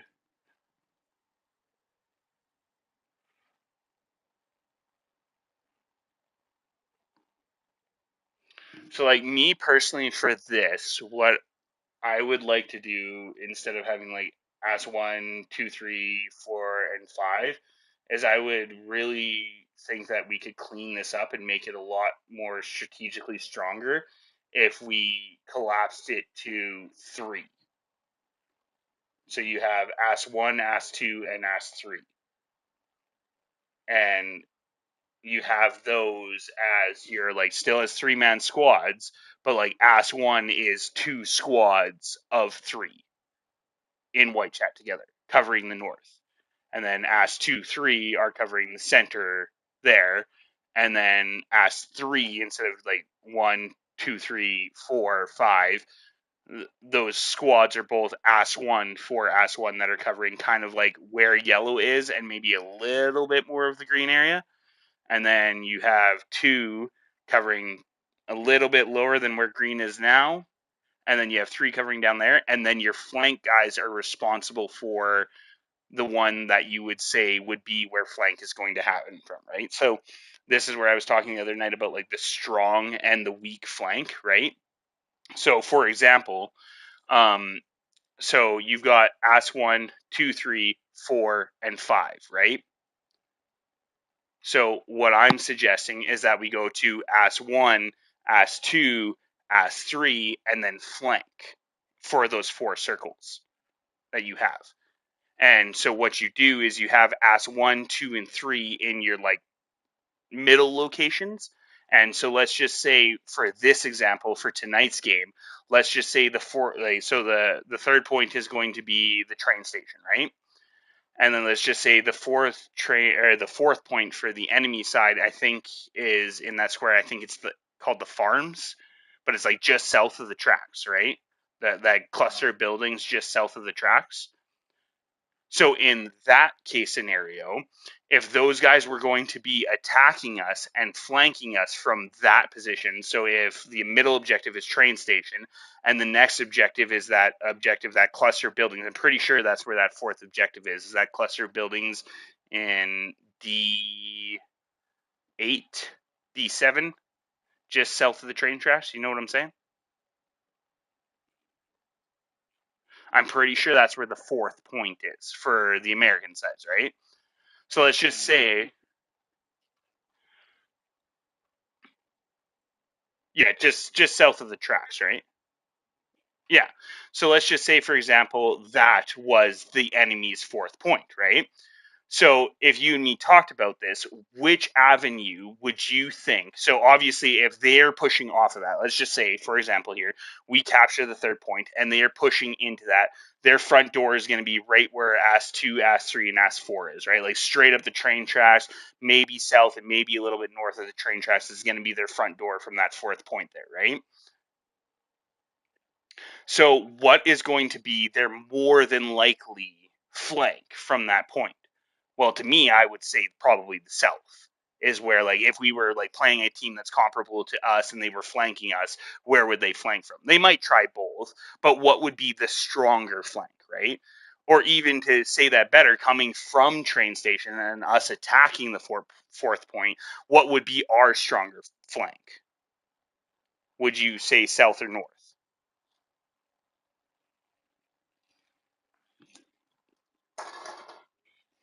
So if we believe that north is the stronger flank, what I'm trying to say is I would like 3 assault squads. So you would have assault 1 where 2 and 3 is. That would be assault 1, and they would be 2 3-man squads in white chat. And then the middle row, assault 4, would be assault 2, and they would be 2 3-man squads. And then assault 5 would be assault 3 with 2 3-man squads. And then where we're planning on flanking from, where we believe our strong flank is from the north, AS 1 on your diagram right now would be replaced with flank. So during the middle capture phase, the flank guys are responsible for that northern AO. And then if we capture the objective and we're strong and then they're ready to flank, then that's where we flank from, is from that north side, and everybody else holds strong in their lanes. And then flank 1 comes down, sets up a flanking garrison, and tries to push down to the north. And what we can do there is we can have a contingency and say, hey, we believe the north side is going to be the strong flank. So we're going to have assault 1 in the middle, assault 2 in the north, assault 3 in the south, and then flank north of assault 2 where Ass 1 is right now. And if their flank isn't working out, the flank squad leader can say, hey, we are being like dead walled on our flank on the north. We want to switch our flank to the south. So then all that happens is that the flank squad and the assault squads just shift. And so now the assault guys go to that north and they just keep hammering on the head pressure, and then the flank guys come down to the south and they try to flank out of the south. And you can do that vice versa either way.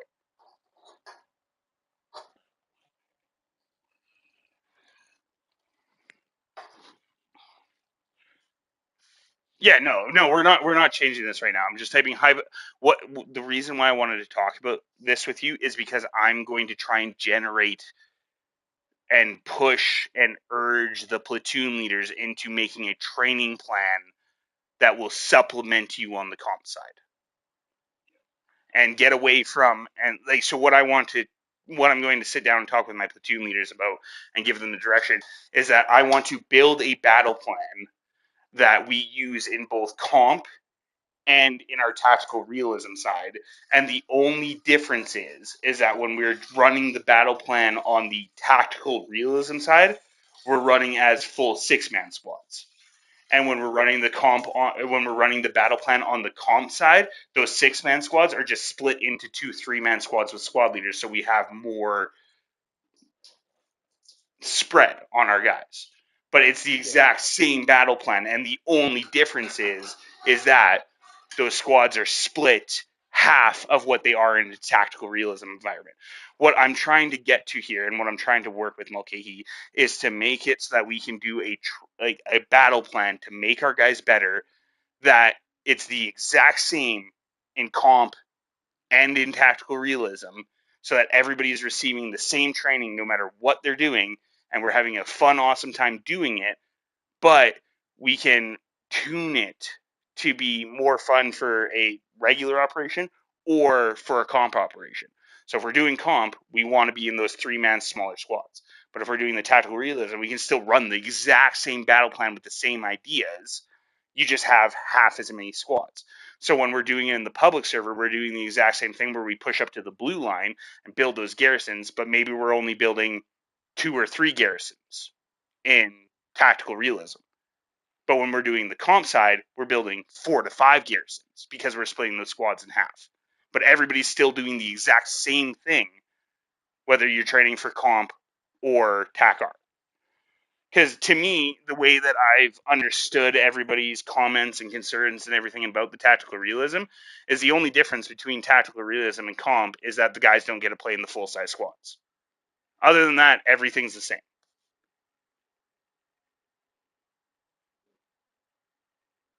So that's what I'm trying to look at, is being able to advance this from what all the work you're putting in and all the work I'm putting in and the platoon leaders are putting in, but being able to make it meet in a very nice common ground where we can stop being so divisive between the two. Because I loved and I really enjoyed what I did for Q1 with, fucking Sorrel got captured, FTX's kind of like storyline mission stuff, right? I thought it was really fun. I thought it was good. We learned some things, we did some things, but is that going to make us better as like competitive players? No. But can I, as the company commander, create a battle plan with my platoon leaders that I can utilize and that we can perfect and become better at comp? But that same battle plan also applies to my TAC-R um, FTXs and training plans that I have to do for the cap, right? I'm really trying my best here to help those two meet in the middle and make something that is stable and that everybody gets better at. So whether they're a full comp player or not, they're better for comp, or whether they're a full TAC-R player or not and they go to a comp player or a comp game, they're still learning the same battle plan and we're doing something cohesive between the two, but it matches the wants and the desires out of the two things, because we have to respect that they're two completely different things, right? So where the guys want to be in those 6-man squads and playing with their rook squads and their king squads and doing that in our official operations, can we have a battle plan that's adaptable to both? But everybody's training the same thing, but the only difference is when we do comp, we run 3-man squads. When we do official operations, we run 6-man squads, but we still teach it into those guys like, hey, your 6-man squad is still 2 3-man squads. So we kind of are like hiding it under the rug and teaching our guys the comp side of it, but being like, hey, you guys are still operating as a 6-man squad, but you're operating as 2 3-man squads. They get better at operating as 2 3-man squads in their session practices. Now they come over to comp, we're all operating in 3-man squads. They're like, fuck, I already know how to do this. You see where like my train of thought's going there? So that's what I really want to do. Like And it's like I told you when you first stepped up for the comp stuff, Mulcahy. Like I'm gonna do everything I can to make all of the experiences here in the cab as pleasurable and as enjoyable as possible. And I think the only way that we can do that is to truly find something that can be a common training plan for either or that appeases the attack our side. And I think what that is doing exactly what we want to do with these three men with these smaller squads and just teaching our squads like, hey, you're doing that, but you're doing it as a 6-man squad, but you're a squad leader and an FTL in two squads. So they're like, oh yeah, we're still a 6-man squad. We're doing 6-man squad stuff. We're having a great time. But really, they're actually learning the fundamentals of being a 3-man squad in comp.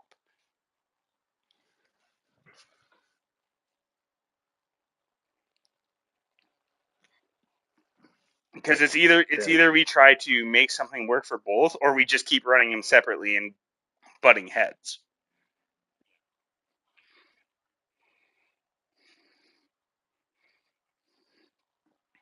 And so I do have one, as you being like we were talking. I don't know how much further we've got it, but I still think it's the right idea to set up the comp like a secondary department. I don't know if you've advanced anywhere on that idea of having like a senior and having comp clerks.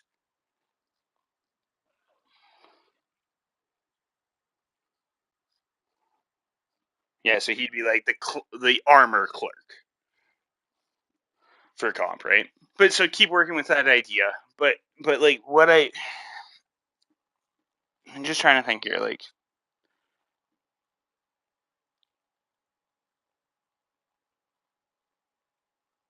sorry. What was your last thought?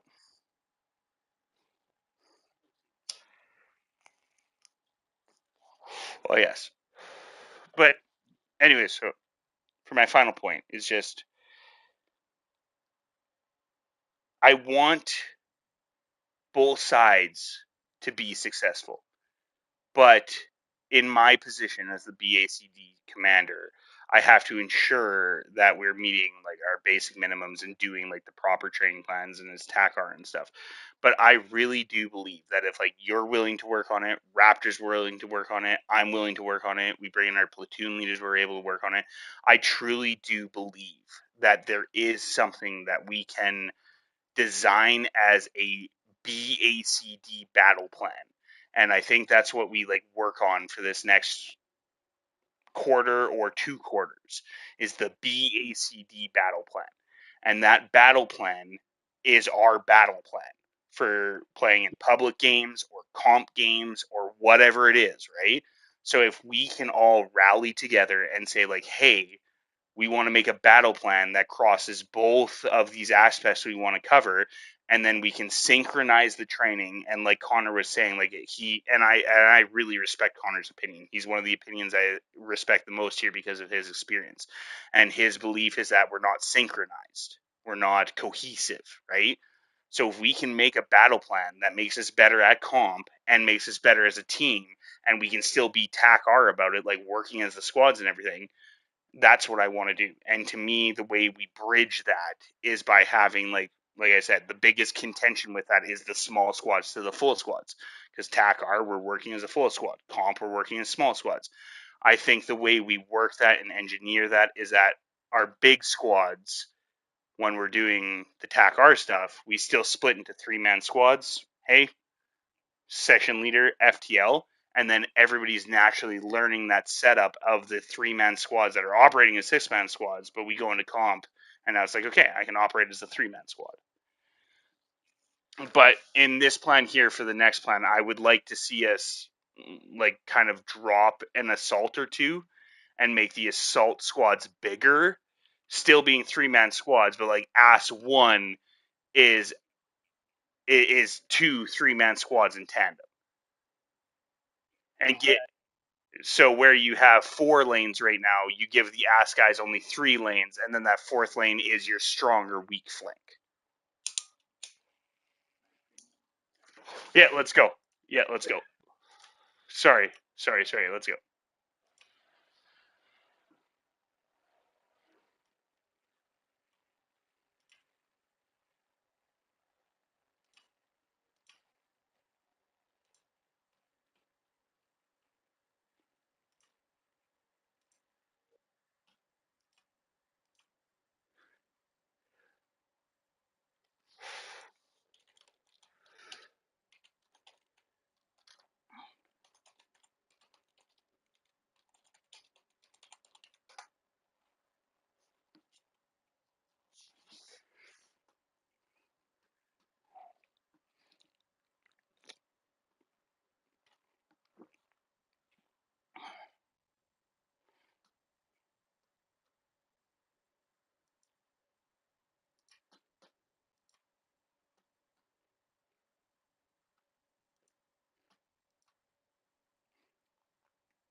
Here.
Yeah, I've got them.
What slide are you looking at, Mulcahy?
Karita Mulcahy.